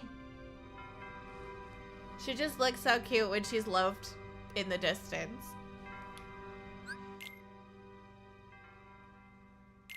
She's just vibes. They've been so good lately. I don't have anything blocking them from seeing each other, and I think that Laka has hissed literally only once, and that was yesterday because she had the zoomies and Moxie scared the shit out of her because she didn't see her. Like, she zoomed past, saw Moxie, and like jumped 50 feet in the air. It was funny. Like Moxie was just vibes. She wasn't even doing anything.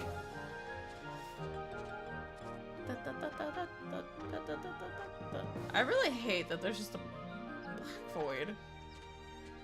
It's like, send help. Oh, I missed one. I don't think I missed one. I just. Like it.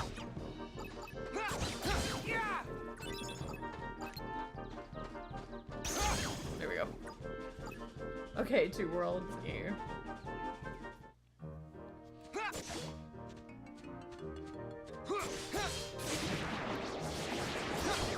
I was gonna say, I think that for like Kingdom Hearts 4 and onwards, they really do need to focus on like Your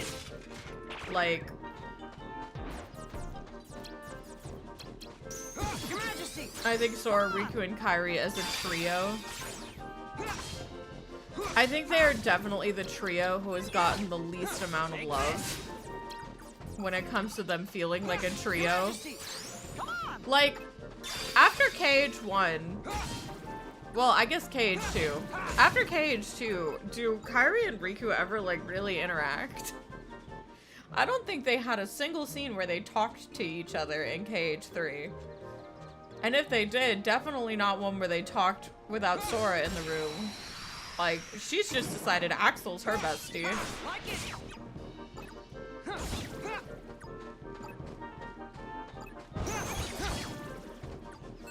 They're certainly the trio I give the least amount of fucks about. Truth. Oh, what is it gonna be?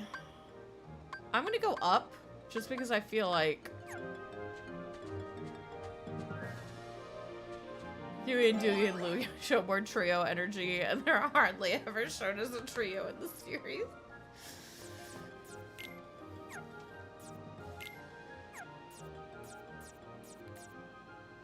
Oh, my nose. Like, I feel like Sora and Riku, and I would even go, like, Kairi and Sora have been shown to be fine as a duo, but man, does he drop the ball when he's showing off, like, trio energy ever with these three. Riku got replaced by Axel. True. It's like, are we friends? It's like, I know that that doesn't bother, like, too many people, and it's probably a non-issue, but like, I grew up in the, oh my god, I grew up in like the time of trios. Like, I grew up like with like the Sasuke, Naruto, Sakura shit, and like trio dynamics being incredibly important to whether or not I gave a shit about a character or not. I wasted my Mickey card. I'm actually pressed a little bit. Ow. Take this. Die.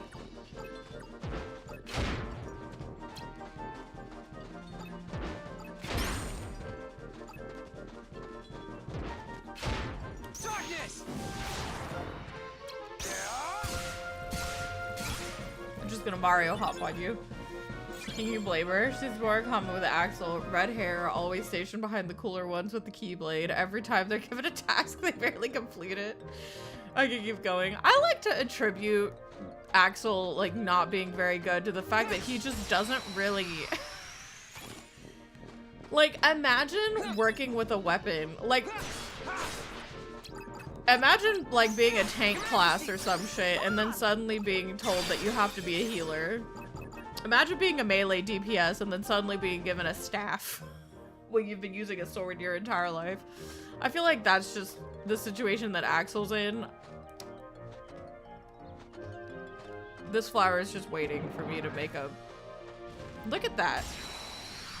What a rude little... Oh, shit.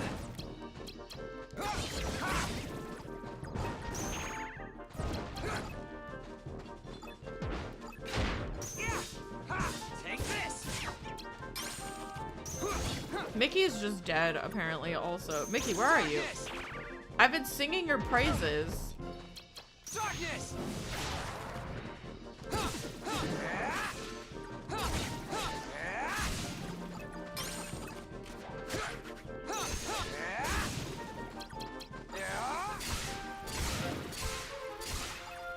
There we go. He went back to his signature weapon and still got rocked. Listen, I'm trying to give him the benefit of the doubt. I'm trying, alright? It could also just be that, like, he's having to deal with being a human again. Gets bonked trying to stop Roxas. To be fair, it's Roxas. Gets bonked trying to stop Sora. Did Sora have his friends with him? Gets trained to be a Keyblade user, still gets bonked. I think that, like, a lot of it probably also has to just do with the fact that he hasn't been human in a while. I think not having a conscience did a lot for Axel as a assassin, I guess. He gets bonked here in the game with cards. Okay, but he kicked my ass. I don't know about you, but Axel was literally the hardest person for me to fight as Sora. He kicked your ass, not Sora's.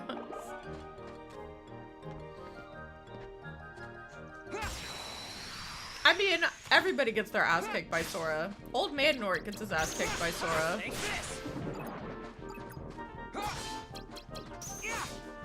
Like it. Mickey, where are you? Take this.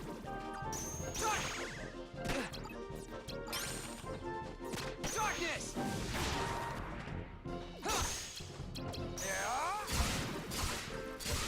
He did not like when you Sonic through playing. True. Give me attack points, please. I need HP.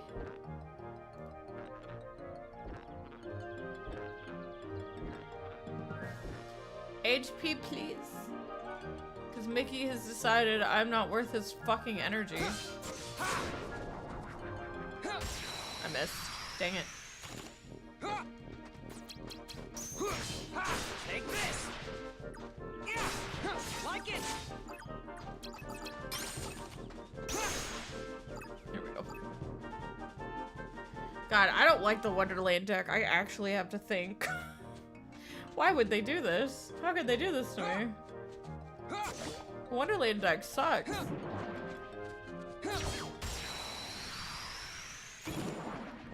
Oh, Mickey, come here. Take this. Like it. Your Majesty. Come on! Take this. When your brother played the DLCs, Kyrie just slaps Xehanort. You know, I've never played Remind. I've never played the DLC, so keep that in mind. But I do hear that they quote-unquote fixed it. I don't care how they fixed it. I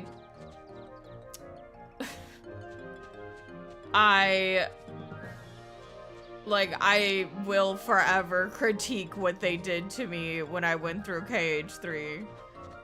I will forever critique the experience that I had buying that game, excited for Kairi to finally be a full-fledged Keyblade master. Keyblade wielder. They gassed her up. They hyped her up with her training arc where she was in the hyperbolic time chamber forest. I was so ready for her to be destined for greatness, and all she did was get Sora killed. I don't care how badass they make her. She will always be the one that got Sora killed.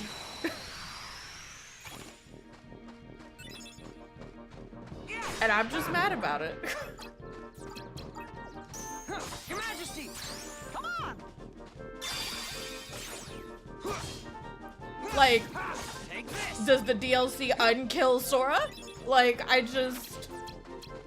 obviously that's a rhetorical question, but every single time somebody says, oh, well, you know, Kairi, you know, they do things better in the DLC. It's like, I'm sorry, is Sora not still dead because of her ineptitude and being weak to being grabbed on the wrist? I don't care how romantic they make that. They fucked up.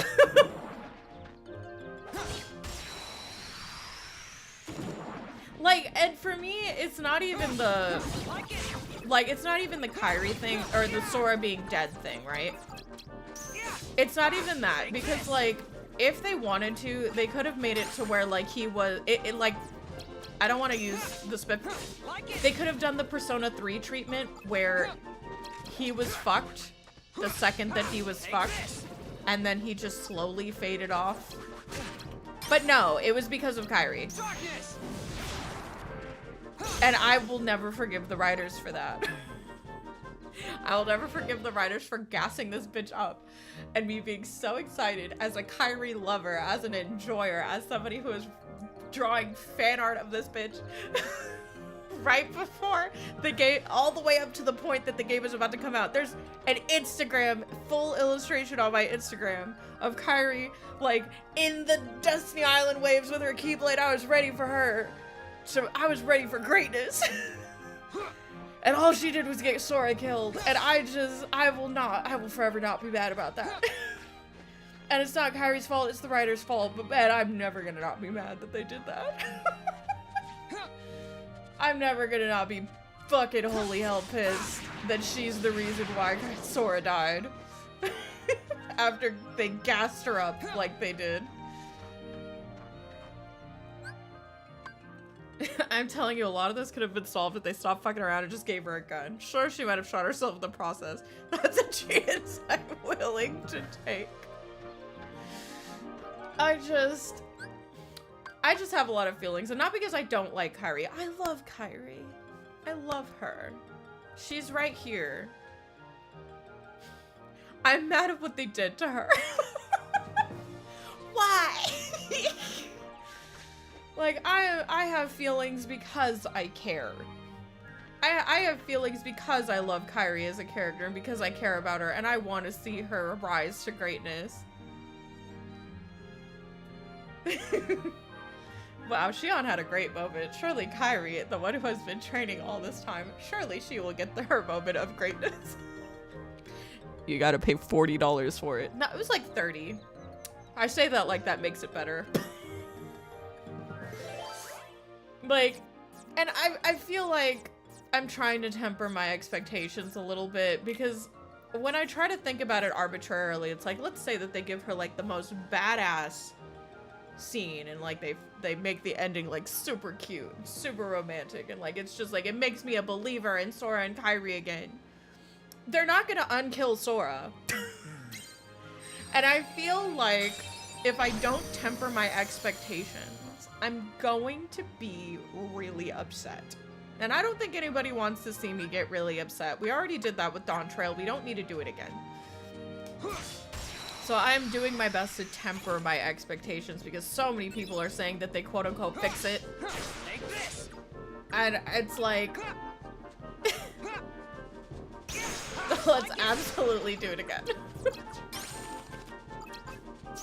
Your Majesty! Come on! Like, they hurt me, and they hurt my girl, and they killed Sora, and I was never gonna be okay with that. No matter how they spun it. And I feel like I'm not gonna be okay with it no matter how the DLC spins it. Your Majesty! They actually had this girl fight in a war and get her boyfriend killed. That's wild. I can't relate to John Trail. I have no levity in 14, but that I can live for.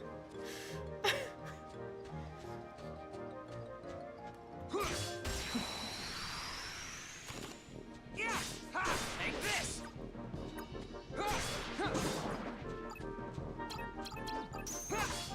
Like it! Like, I would have rather them rehash the cutscene from KH1 where she was like, I can't help, and Sora laughed and went, you'd kind of be in my way, because that's literally what it was. She's not just in the way. Take this! She was the way to death. when Sora had to die to bring her ass back. She was the way to the afterlife.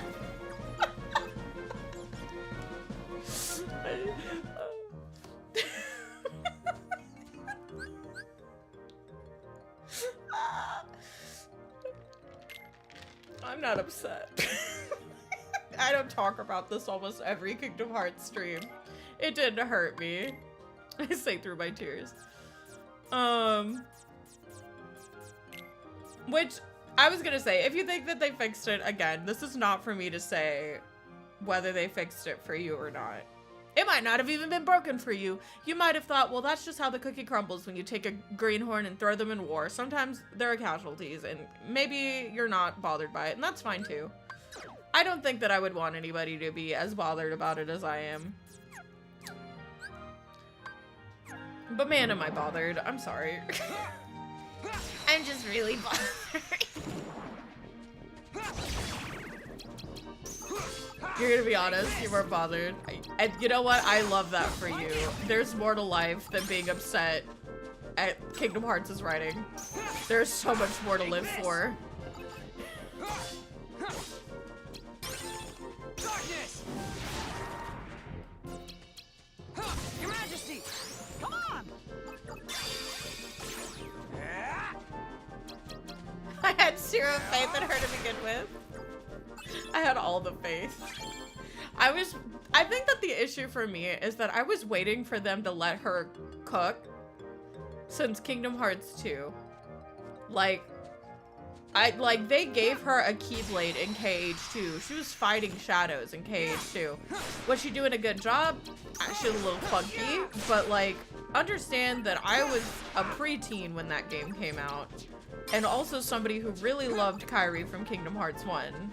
So like, I had been waiting. I had been waiting for her to show up with that gorgeous Keyblade. I love her Keyblade design. Destiny's Embrace is one of my favorite Keyblade designs. It's a little much. Now that I've actually become like a professional artist, it's a little over... it's a little, you know, overdone when it comes to the details. Over-detailed. I don't know why that was taking me so long. But damn if the nostalgia and my love for that Keyblade. Like when Aqua got that Keyblade when I played Birth by Sleep for the first time, I was tempted to just leave that on her. She did her best. Wasn't a good best? No. But it was, in fact, a best. Alright, I want a small room. I'm just, here. I just want to see if this is, it is, but I just want to make sure. Mickey Cat's sleeping. Yeah, okay, so the Conqueror's Respite's just not open, but we have found it. Oh my god, and they were kind. And they were kind. And there was kindness in the world. I'm getting rid of this thing. Because fuck you. I'm not gonna die to a flower. And they were roommates. I'm gonna go ahead and I'm gonna use a moment's reprieve, actually. I have so many of these cards.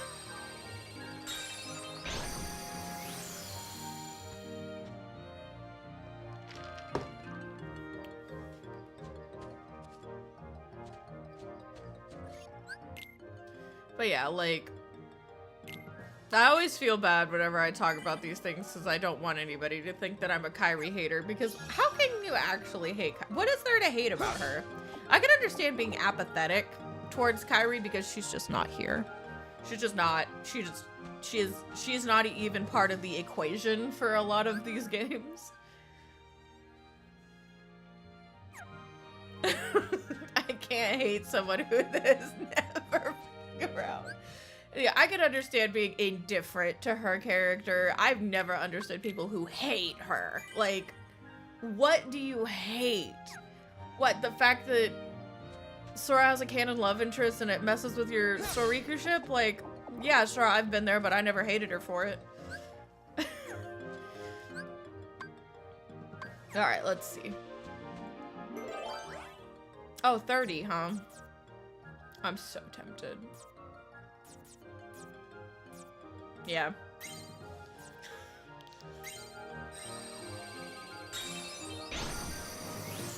Alright, what are we? We're fighting the Trick Master, right? How the heck am I even gonna fight him as Riku?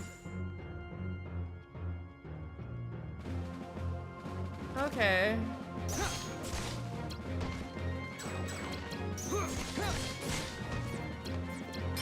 Why does he 8s? No.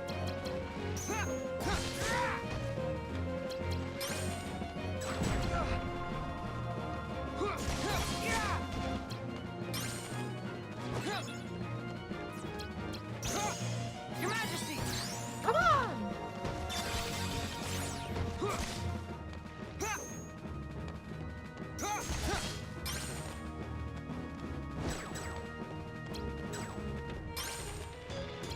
Darkness!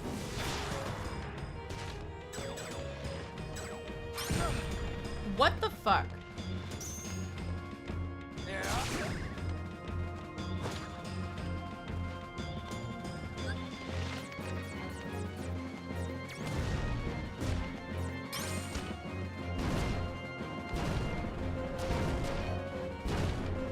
Sir. Stop using cards immediately, you piece of...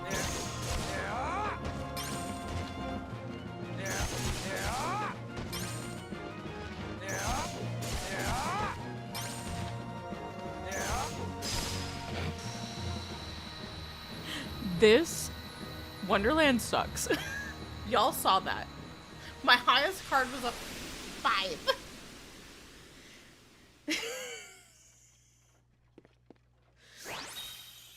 I had no zeros also. There were no 0 cards. There was 1 to 5. Who designed this floor? This floor is cancer.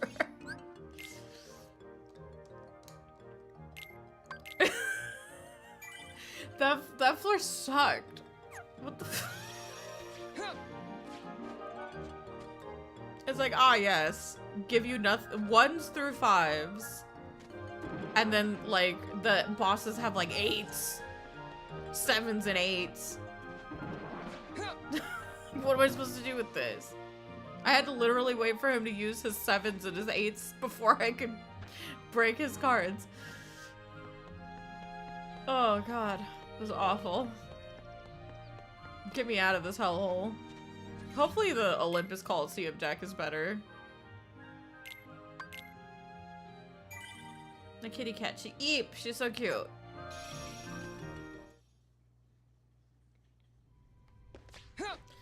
Riku's just going, and everybody else is scheming.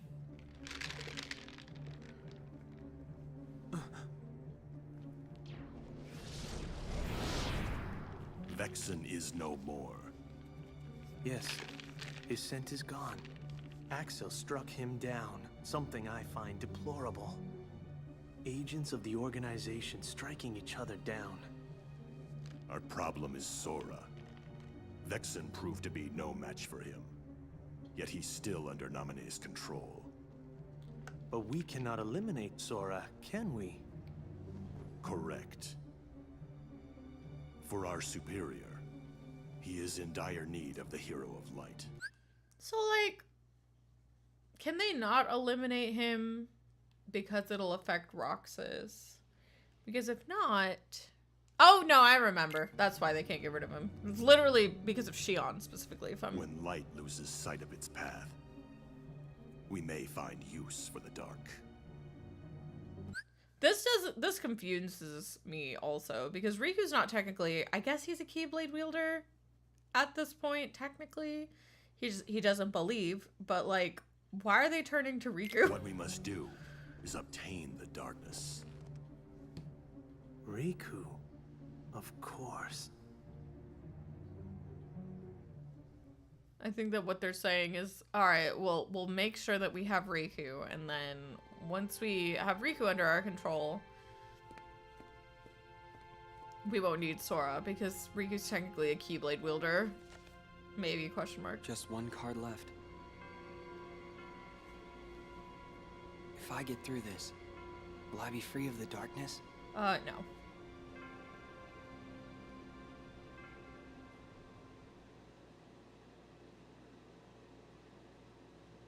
Will he be free of the darkness? I don't think so, buddy. I'm sorry. That's just not how that works.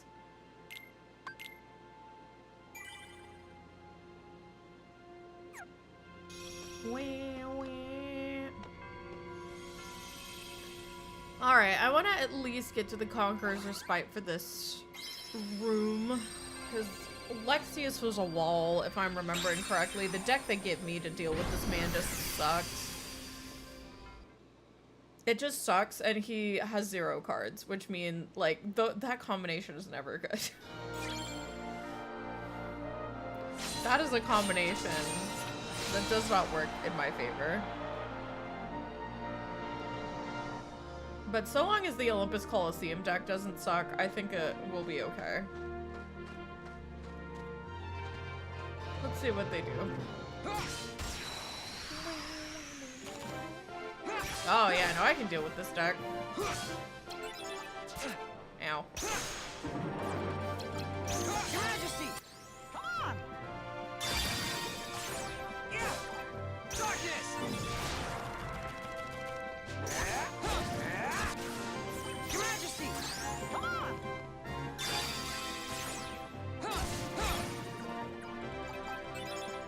Hey look, I got my Moment's Reprieve card back, technically. Oh, God. I was like, I've come down from the being mad at Kyrie's writing thing, and I'm just kind of like, eh.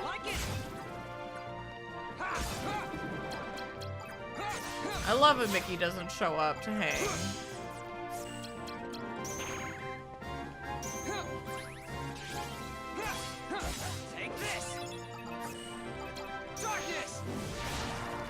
Darkness.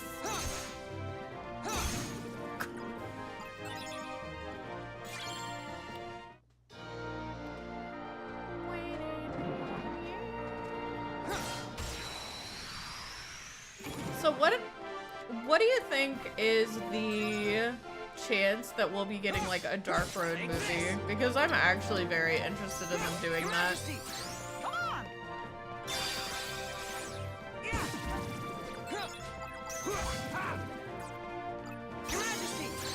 Like, I'm actually very interested in them making, like, a Dark Road movie. Like, one of those little CG movies. Like, if they were to make one, I think that that's the next one that they should do. I know that they really don't have to, because, well, they're done with the Xehanort saga. But I think that I would be really sad if that story was limited to a now defunct and unplayable and undownloadable Kingdom Hearts game. Like, I ended up actually really enjoying the other Keyblade wielders.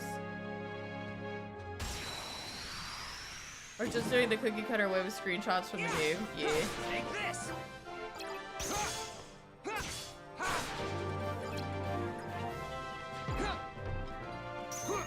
Ah! Like it. I fucking hate the targeting system in this game. Take this. There we go. I don't know why, but I thought that was an Aladdin card, and I was like, Aladdin, why are you here? Aladdin, this isn't Agrabah. Silly Aladdin. Alright, so we're gonna come here, then we're gonna come here, and then I'm gonna see if I can't get to the Conqueror's Respite by just going this way. We're gonna try to get to the Conqueror's Respite first.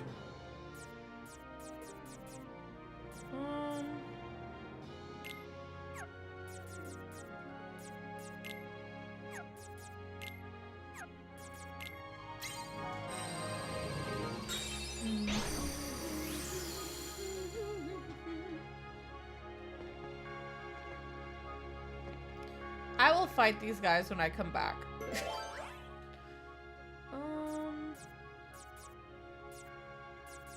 2 or higher, huh?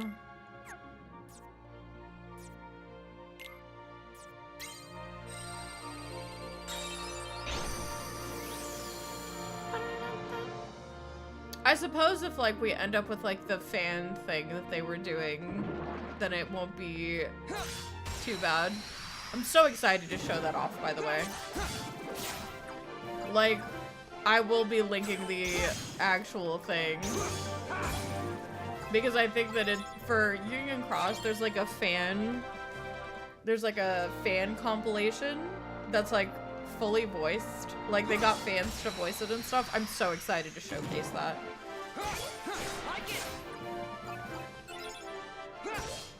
Take this.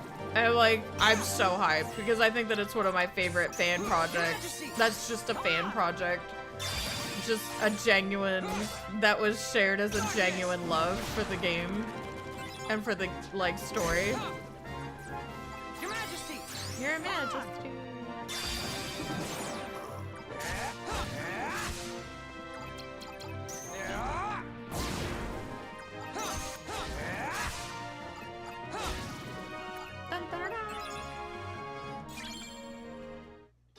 Oh, I got a random Joker. I got that card back too. Yeah, let me go to my map cards. Let me get rid of this. No, Mighty Dark is bad. Get out of here. No one likes you. It was really well done, especially since there's a lot of important bits that happen in there and no one wanted to do. Downloading yet another mobile game. Downloading another gacha. Read. Yeah, like I was going to say, this really makes the story of that game super accessible. And like, I'm forever going to be grateful for that. Because even if I have to voice Dark Road when we get to it, because I don't think that the Dark Road, I don't know if they're still doing it. I don't know if they're still doing it specifically. Your Majesty. But that's just one less thing that I have to personally do. And for like fan voices, especially because they're like, most of them aren't, I don't want to say that most of them aren't professional voice actors, but like a good chunk of them I would assume aren't. Like they do a fantastic job of, if they have like official voices, making them sound like the official voices. Like it's so good. I'm so excited to share that, to share it, and like it. Your Majesty. Come on. Your Majesty. Come on. Take this. Yeah. Like it.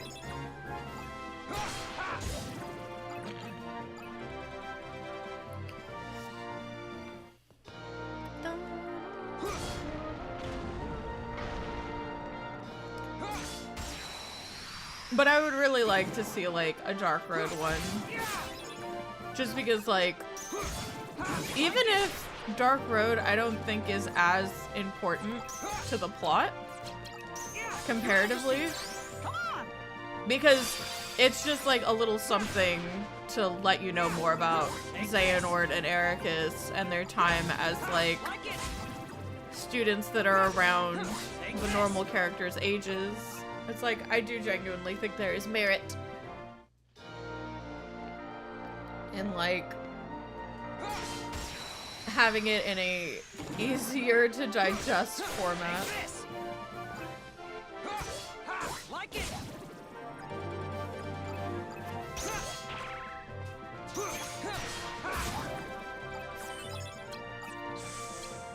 Darkness. I was going to use that Riku.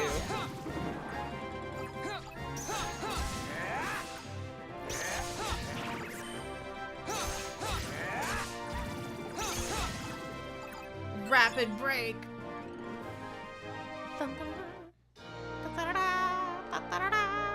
Okay, let's see. Okay, so I am allowed to go this way. I think that this is going to be where the Conqueror's Respite is. So that's where we're headed.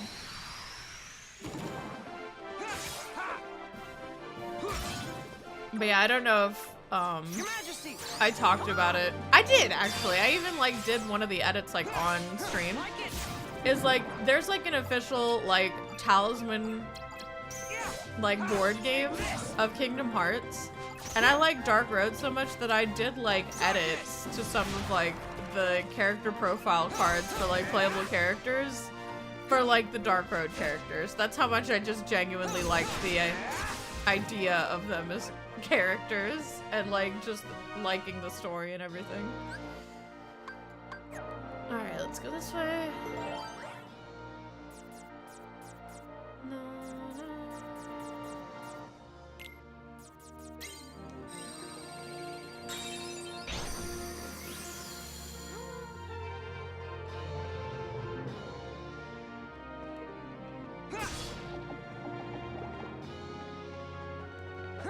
Oh shit. There we go. Alright. Like it. Your Majesty, come on. Yeah.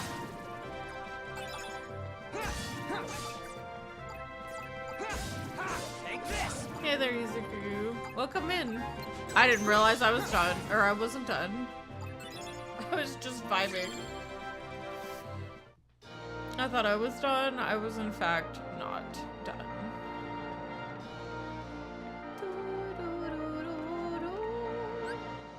Alright. Let's see if this is the Conqueror's Respite like I think it is. I don't think I have any duplicate 4s.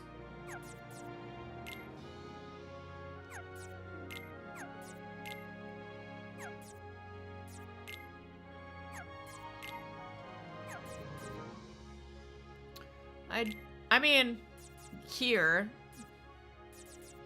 The question is, do I want to use it? Yeah, sure, why not? I would be so upset if this isn't the way. Also. Yeah, there it is. This is the Conqueror's Respite then. Because there's no way to this room. So this is perfect. Alright, so let's head back. Let's go this way.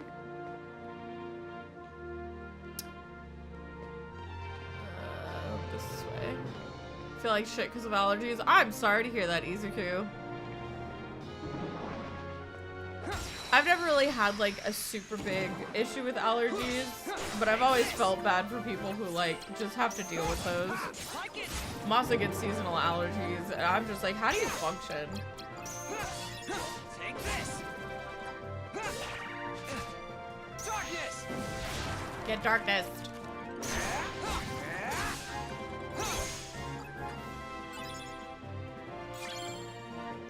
No, almighty darkness, get that out of here. That's the thing, love, you don't.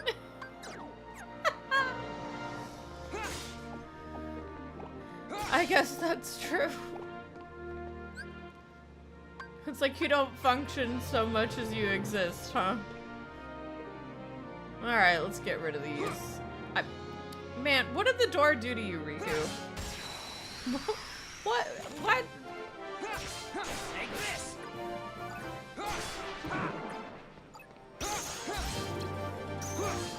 Like it. Take this.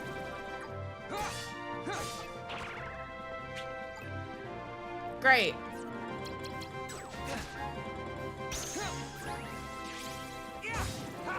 There we go.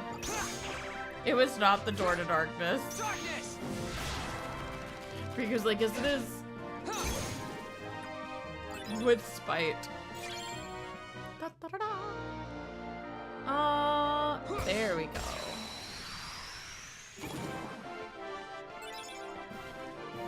Boom, boom, boom. Mickey, help. Your Majesty. I wasn't even facing him, Riku. What was that? Like it. You like it? Darkness. I'm never gonna understand why Riku wonders if I like things. I think that, like, Repliku says something similar in KH3. Like, you like it? And it's like... Like it. It's like, no, you're stabbing them with a giant sword, Riku. Of course they don't like it.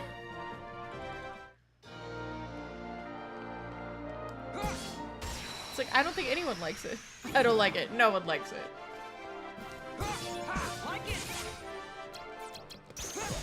Ah, that's freaking unfortunate. Yeah, Your Majesty. Come on. Take this.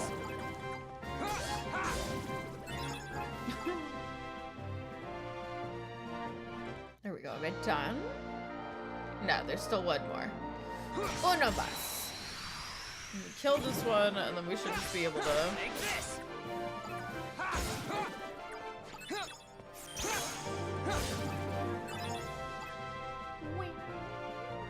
Okay. I love glancing over him. My little kitty cat is just a ball of fur. She just looks so cute. A little sphere should not be as cute as it is. It's like the first time I saw Sandshrew as a wee child. That episode with the Sandshrew, and it just turns into a ball. That should not be as cute as it is because it's just a sphere. But it is.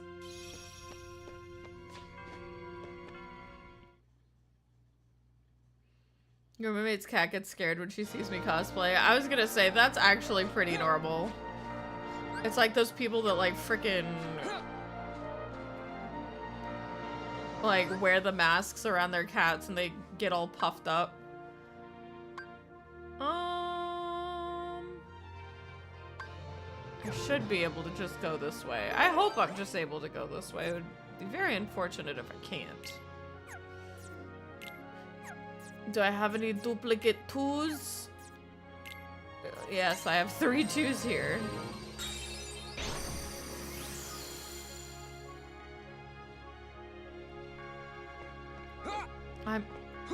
There you go, Riku. I believed. Yeah, like it. Take this. Like it. Take this. Darkness. Get darkness. There we go. Yeah, I was gonna say, if I have to level up, this is not a bad place to level up. Take this. It doesn't feel awful. Like it.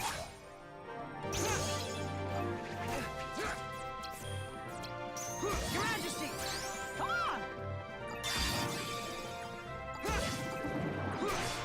Take The this. deck in this place definitely doesn't feel like Wonderland did.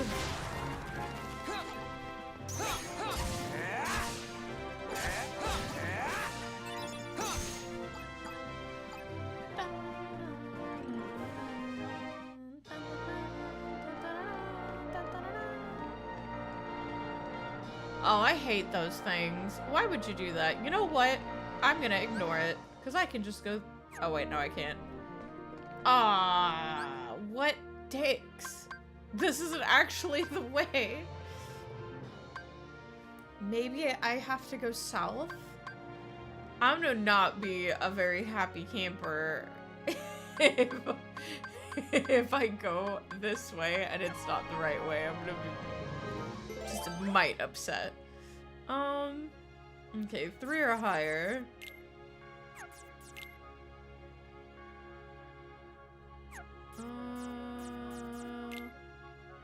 I don't think I have any duplicate 3s. Okay, so we'll just do lasting days, because why not? My poor kitty cat is eepy. Okay, so I can't go this way.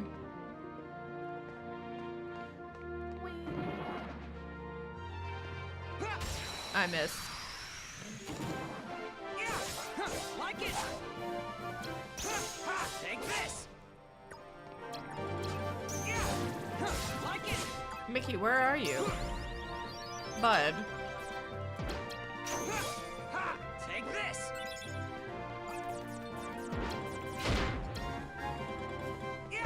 There we go. Come on.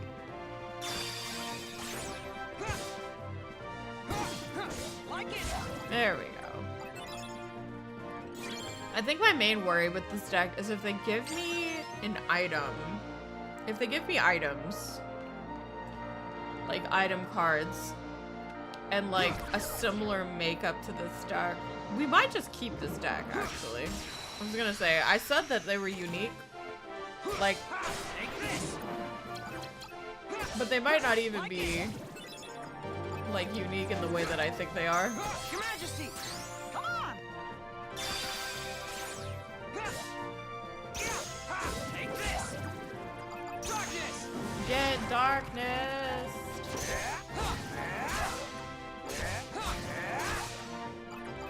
Such an angry man. An angry boyo. Let's see. Where? I hear, but then no see. It's gonna like fly down and scare the shit out of me. I can feel it. I do. Take this. Like it.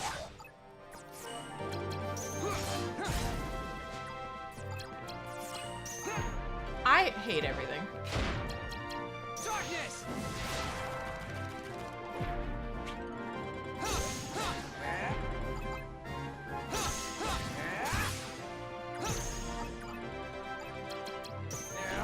Die.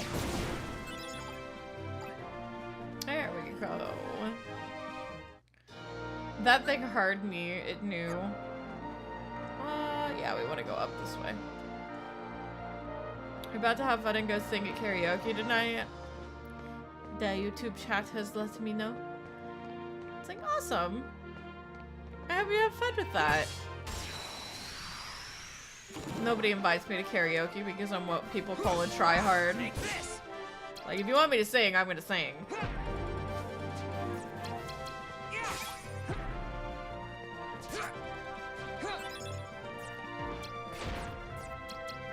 Your Majesty. Come on! Like it. There we go. Dun.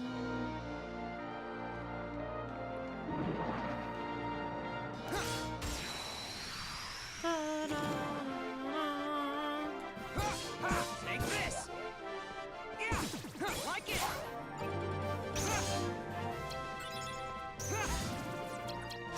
Your Majesty. Your Majesty. Take this.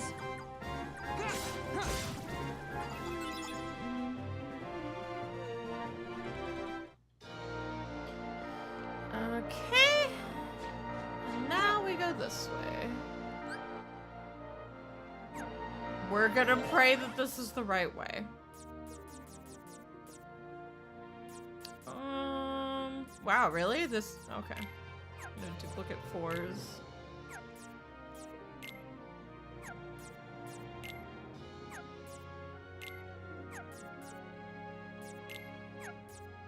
Okay, no duplicate 4s, which means that it is my pick. And I'm gonna hit strong initiative. We want our initiative to be strong.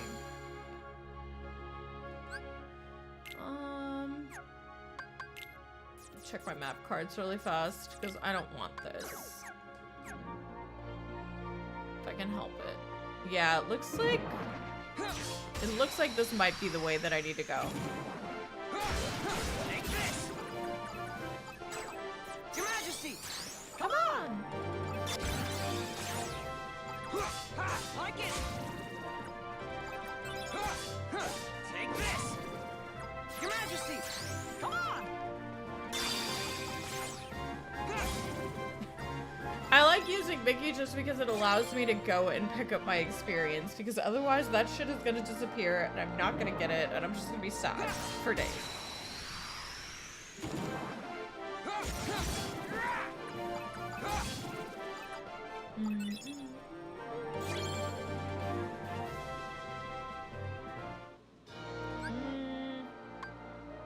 This has got to be the right way. They wouldn't do this to me. They wouldn't make it to where they wouldn't do it. I don't believe they would. I don't believe they would hurt me like that.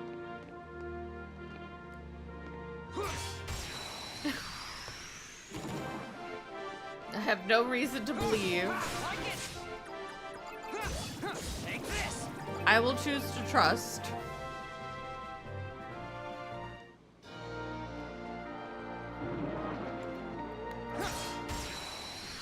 I'm like so nervous I'm gonna hit up here and like this is not gonna be the right way. Take this! Your Majesty! Come on! Like it!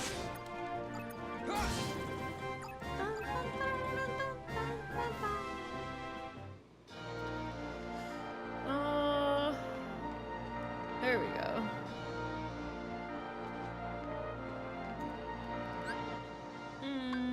Okay. There's no way. I was gonna say, I know this has to be the way. That little bastard. He snuck up on me. Like it! Take this!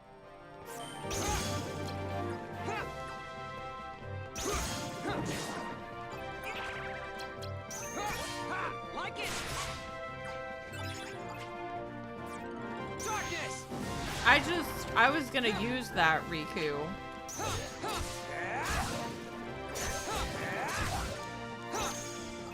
I was going to use that, sir.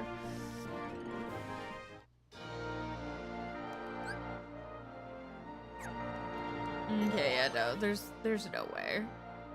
There's like a way, but I will trust. So we need a 5 or higher. I have 2 5s for Tranquil Darkness, so let's go ahead and let's use that. A nice harmless card. Yay. Oh, thank God. I never doubted for a second that they would do that. There we go.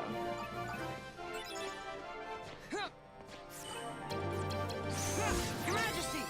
Come on!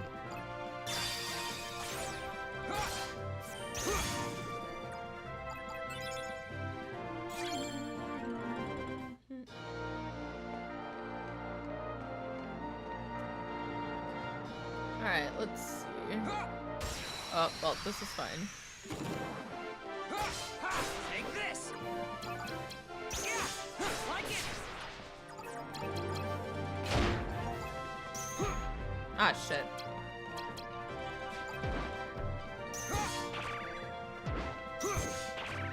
Darkness! Not the darkness. Come here.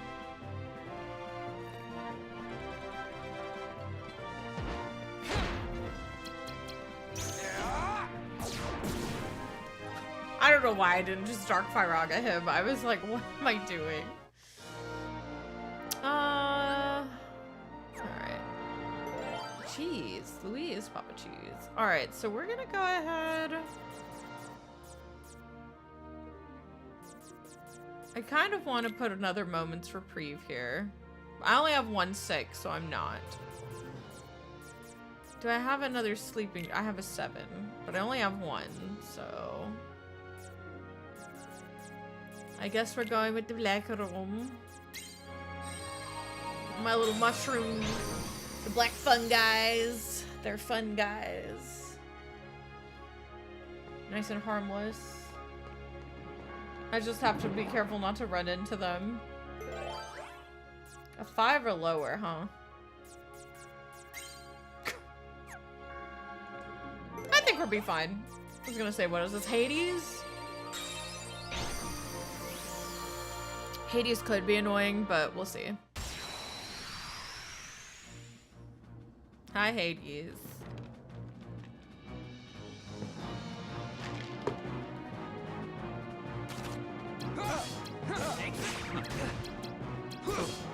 Like it. Take that! Take this. Like it. Take it!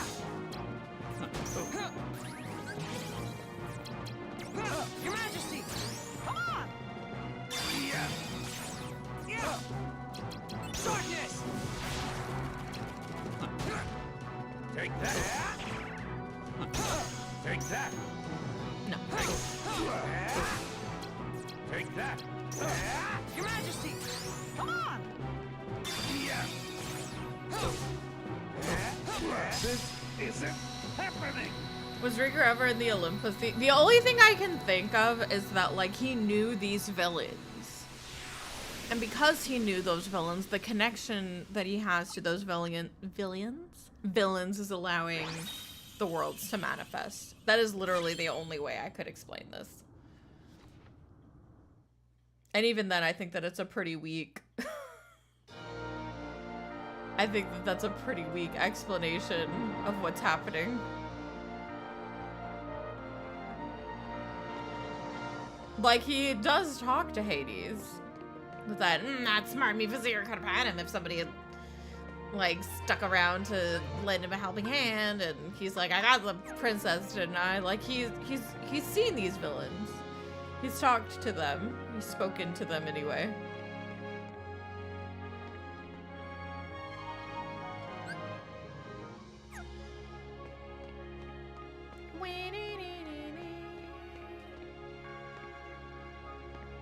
Alright, let's go this way. Gosh, it's just a lot of navigating. Alright, and then we want to go north. And then we want to go east.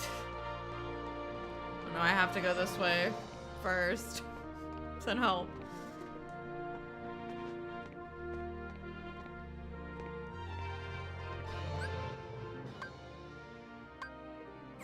Okay, let me go this way. Then we want to go this way. So much navigation. And then I'm pretty sure this is the Conqueror's Respite, so we're not going to save here. Just go forward.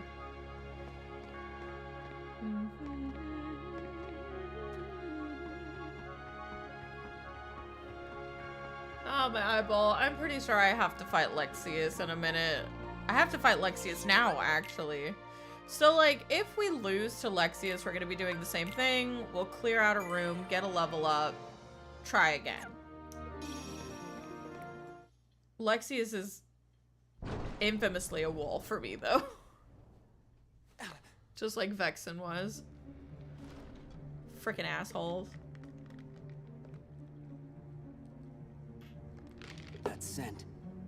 You're another one of those nobodies. You've done well thus far. But to possess your powers and yet fear the darkness, what a waste. I do not fear it. I sense that you do. You're also capable of controlling the darkness. Cast away your useless fear. Open your heart. Embrace the darkness. And if I say no? Then you lose both light and darkness. And disappear. I'm not ready for this fight. This fight sucks. I hate this fight so much. I, Lexius, will not yield to the frail heart of an infantile coward. Now, stop resisting. And let the darkness in. Sir.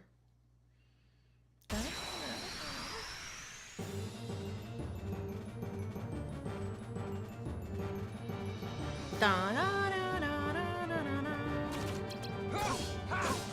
Just give up! Like it! Can't run! Oh. Take this! Can't run! My power has no limit! Your Majesty! Help. Come on! Yeah! Like it! Can't run! Ah! Just give up! Your Majesty! Come on!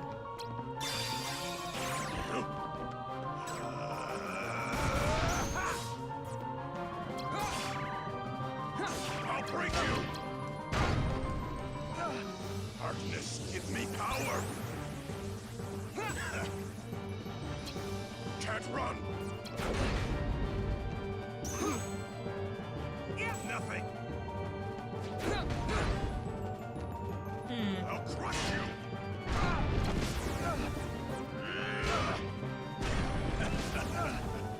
I'll crush you! Sir! Yeah, I was dead. Motherfucker. Yeah, so he sucks. Like, I don't know what it is about giving Riku the guys that can, like, block certain areas. But it's not a good time for me. We'll get lucky at some point, but I guess it's time for me to level. I love leveling, it's so fun. Say with all the sarcasm on the planet. Like, this man sucks. Like, him and Vexen I recognized in Riku's thing. Him, Vexen, and Ansem. But I don't even think Ansem was that difficult comparatively. I missed.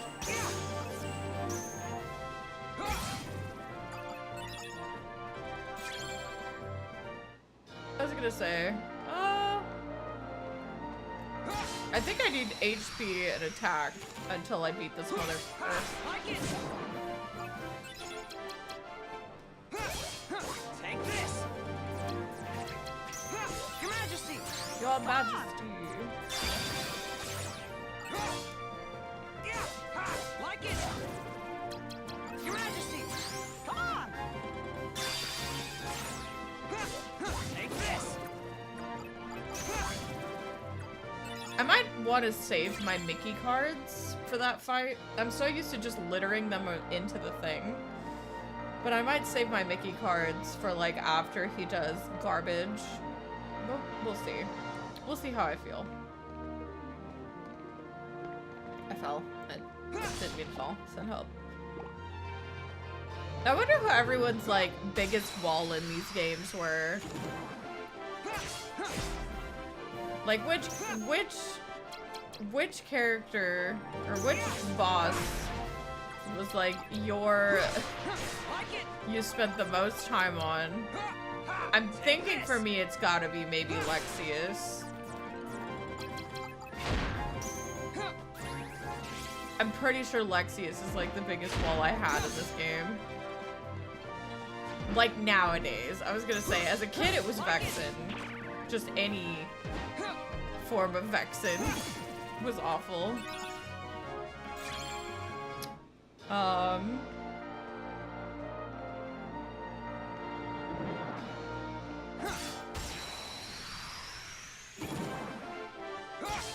Like it!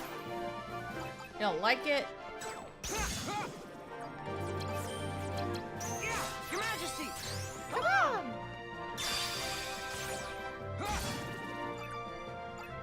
My cat looks so offended. She's like, what is even happening? Off the top of your head, your body tells me we have a strong disdain for Repliku. I can't recall why, but it's there. I was gonna say maybe. I don't remember him being too difficult, but maybe I just have difficulty with a different type of enemy. Because for me, it's the ones that like can block from the front. That's the reason why I have such difficulty with Vexen. Is because these fuckers can just block. And I think that that's just not fair. If I'm not able to block, they shouldn't be able to block.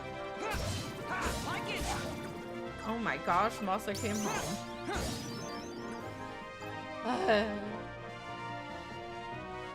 I do want to beat this asshole before, like, we continue onward, though. Riku, are you okay? I know, I'm scared to fight him too, my dude, but, like, you gotta get back in there. Riku's legs got a little wobbly there for a hot second.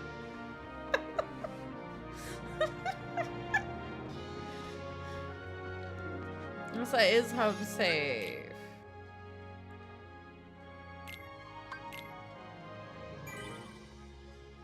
I was gonna say, shit, he got home early, but there's pasta in the fridge. If he's hungry, he can eat the pasta in the fridge, I think. Alright, fuck this fucking shit. Fucking hate this fight. It sucks.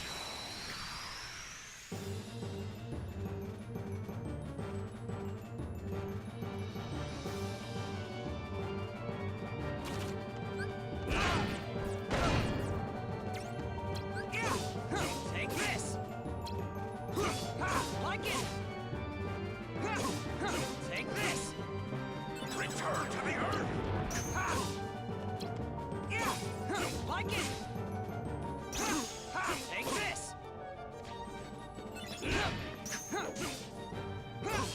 Like it. Darkness.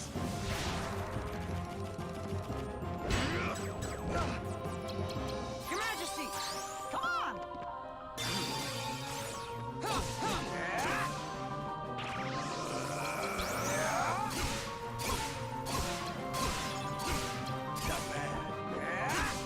Just give up!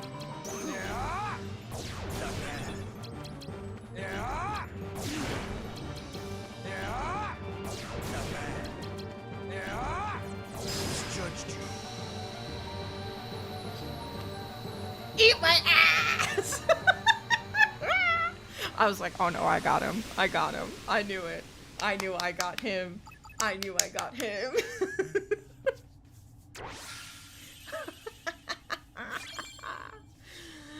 Ooh. The second I saw my slates lining up like that, I knew he was dead. You're finished! Hell yeah, get a Riku. Don't mock me! Oh. My spine. You were too much trouble.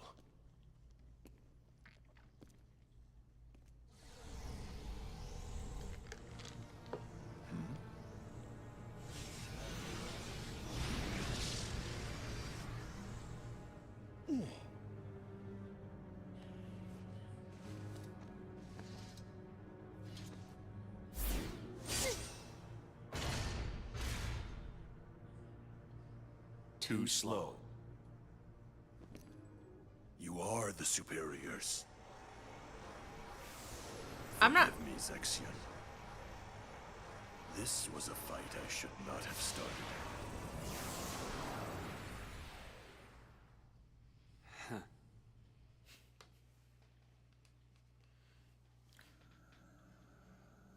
Meanwhile, in purple.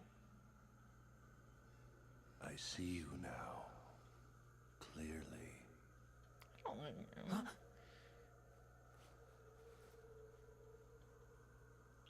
Lexius? Riku. I can see your heart. I kind of hate it here. No, it's not. Darkness this foul could only be. That's it. Remember me. Let me drift into your heart. Mickey, help. Ansem! Mickey, help me. You called out my name. Why is this weird? Like, I get it, it's supposed, but this is just really weird. You Stop! have been thinking about No, me. it's not like that. Stop. You're afraid of the darkness I command. Why is he weird? No. The more you think of me, the closer my return draws. Mickey, help. And when I have awoken, I will take hold. Your heart will be mine! Get him out. Throw the whole man out. Throw the whole man out. Michael, help. Thank you. Riku, fight! Don't let him win! Your Majesty! Oh, thank God. You meddlesome king! Disney magic will protect me. It's okay, Riku. Mickey won't let him hurt you anymore.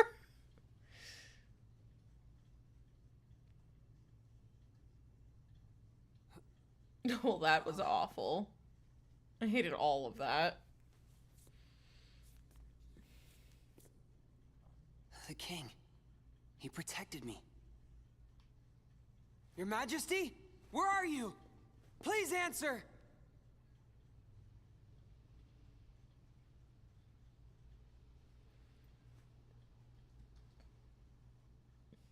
You're with me, aren't you? Right here.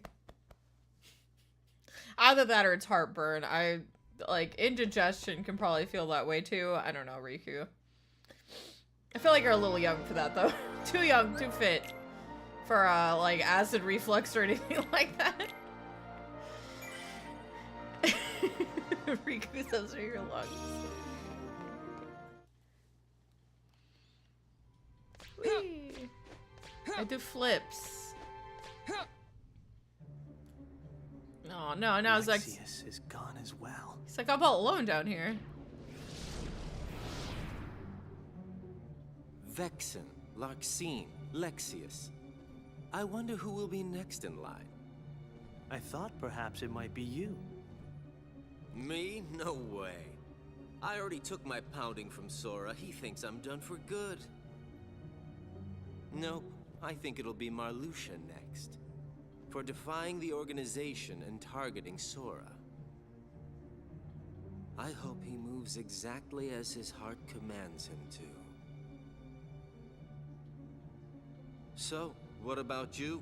I thought you guys had plans for Riku. Yeah, Riku's killing people down here. We just should probably just let him out. Yes, we were going to set him off against the traitors. But with Marluxia gone, there is no more need. He is nothing but a nuisance now. And he's dangerous as well. After all, he took down Lexius. You know, that is not how I do things. Tell me, did you obtain the data on Riku's home?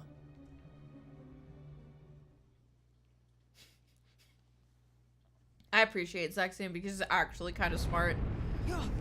He's like, I should get rid of him because the organization would want that. One of the senses died. A really strong one. He smelled like elderberries. He smelled like elderflowers. Huh? The keeper of this castle, Marluxia, has just been felled by the Keyblade Master. Keyblade.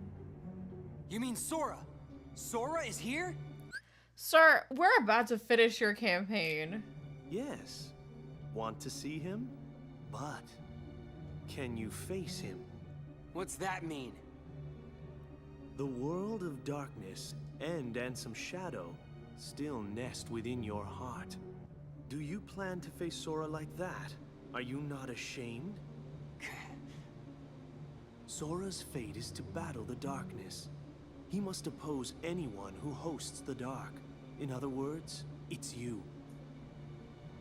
If you don't believe the words I say, Then you had best see the truth with your own eyes. This card. This is our... Yes. It is your home.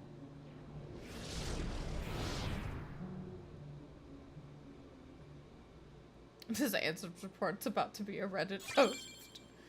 Okay, so from here on in, there's actually going to be quite a bit of story going on. I think I'm going to call it here, so that way, like, we can actually dedicate a bit of time to, like, the finale of Riku's story. Because he just has Destiny Islands and then, like, the end. Oh, hang on. What map cards do I have? No, we're fine. But I hope you guys enjoyed. Please leave a follow if you did. I don't know if I'm going to be here, tomorrow. Tomorrow's Sunday, right? I'll see how I feel. I've got to go out and do some IRL shit tomorrow. But if I'm not too tired, maybe we'll finish up Riku's story. If not, I think I might be doing things Monday. Like, I think I'm definitely going to not be here Monday. Tuesday is going to be Final Fantasy 14, and then if for some reason we haven't picked up Riku's story by then, like, we'll definitely be finishing it next week. But I'll see how things go. I will see you guys when I see you. You guys have a good one. That's gonna be it for me. Bye-bye.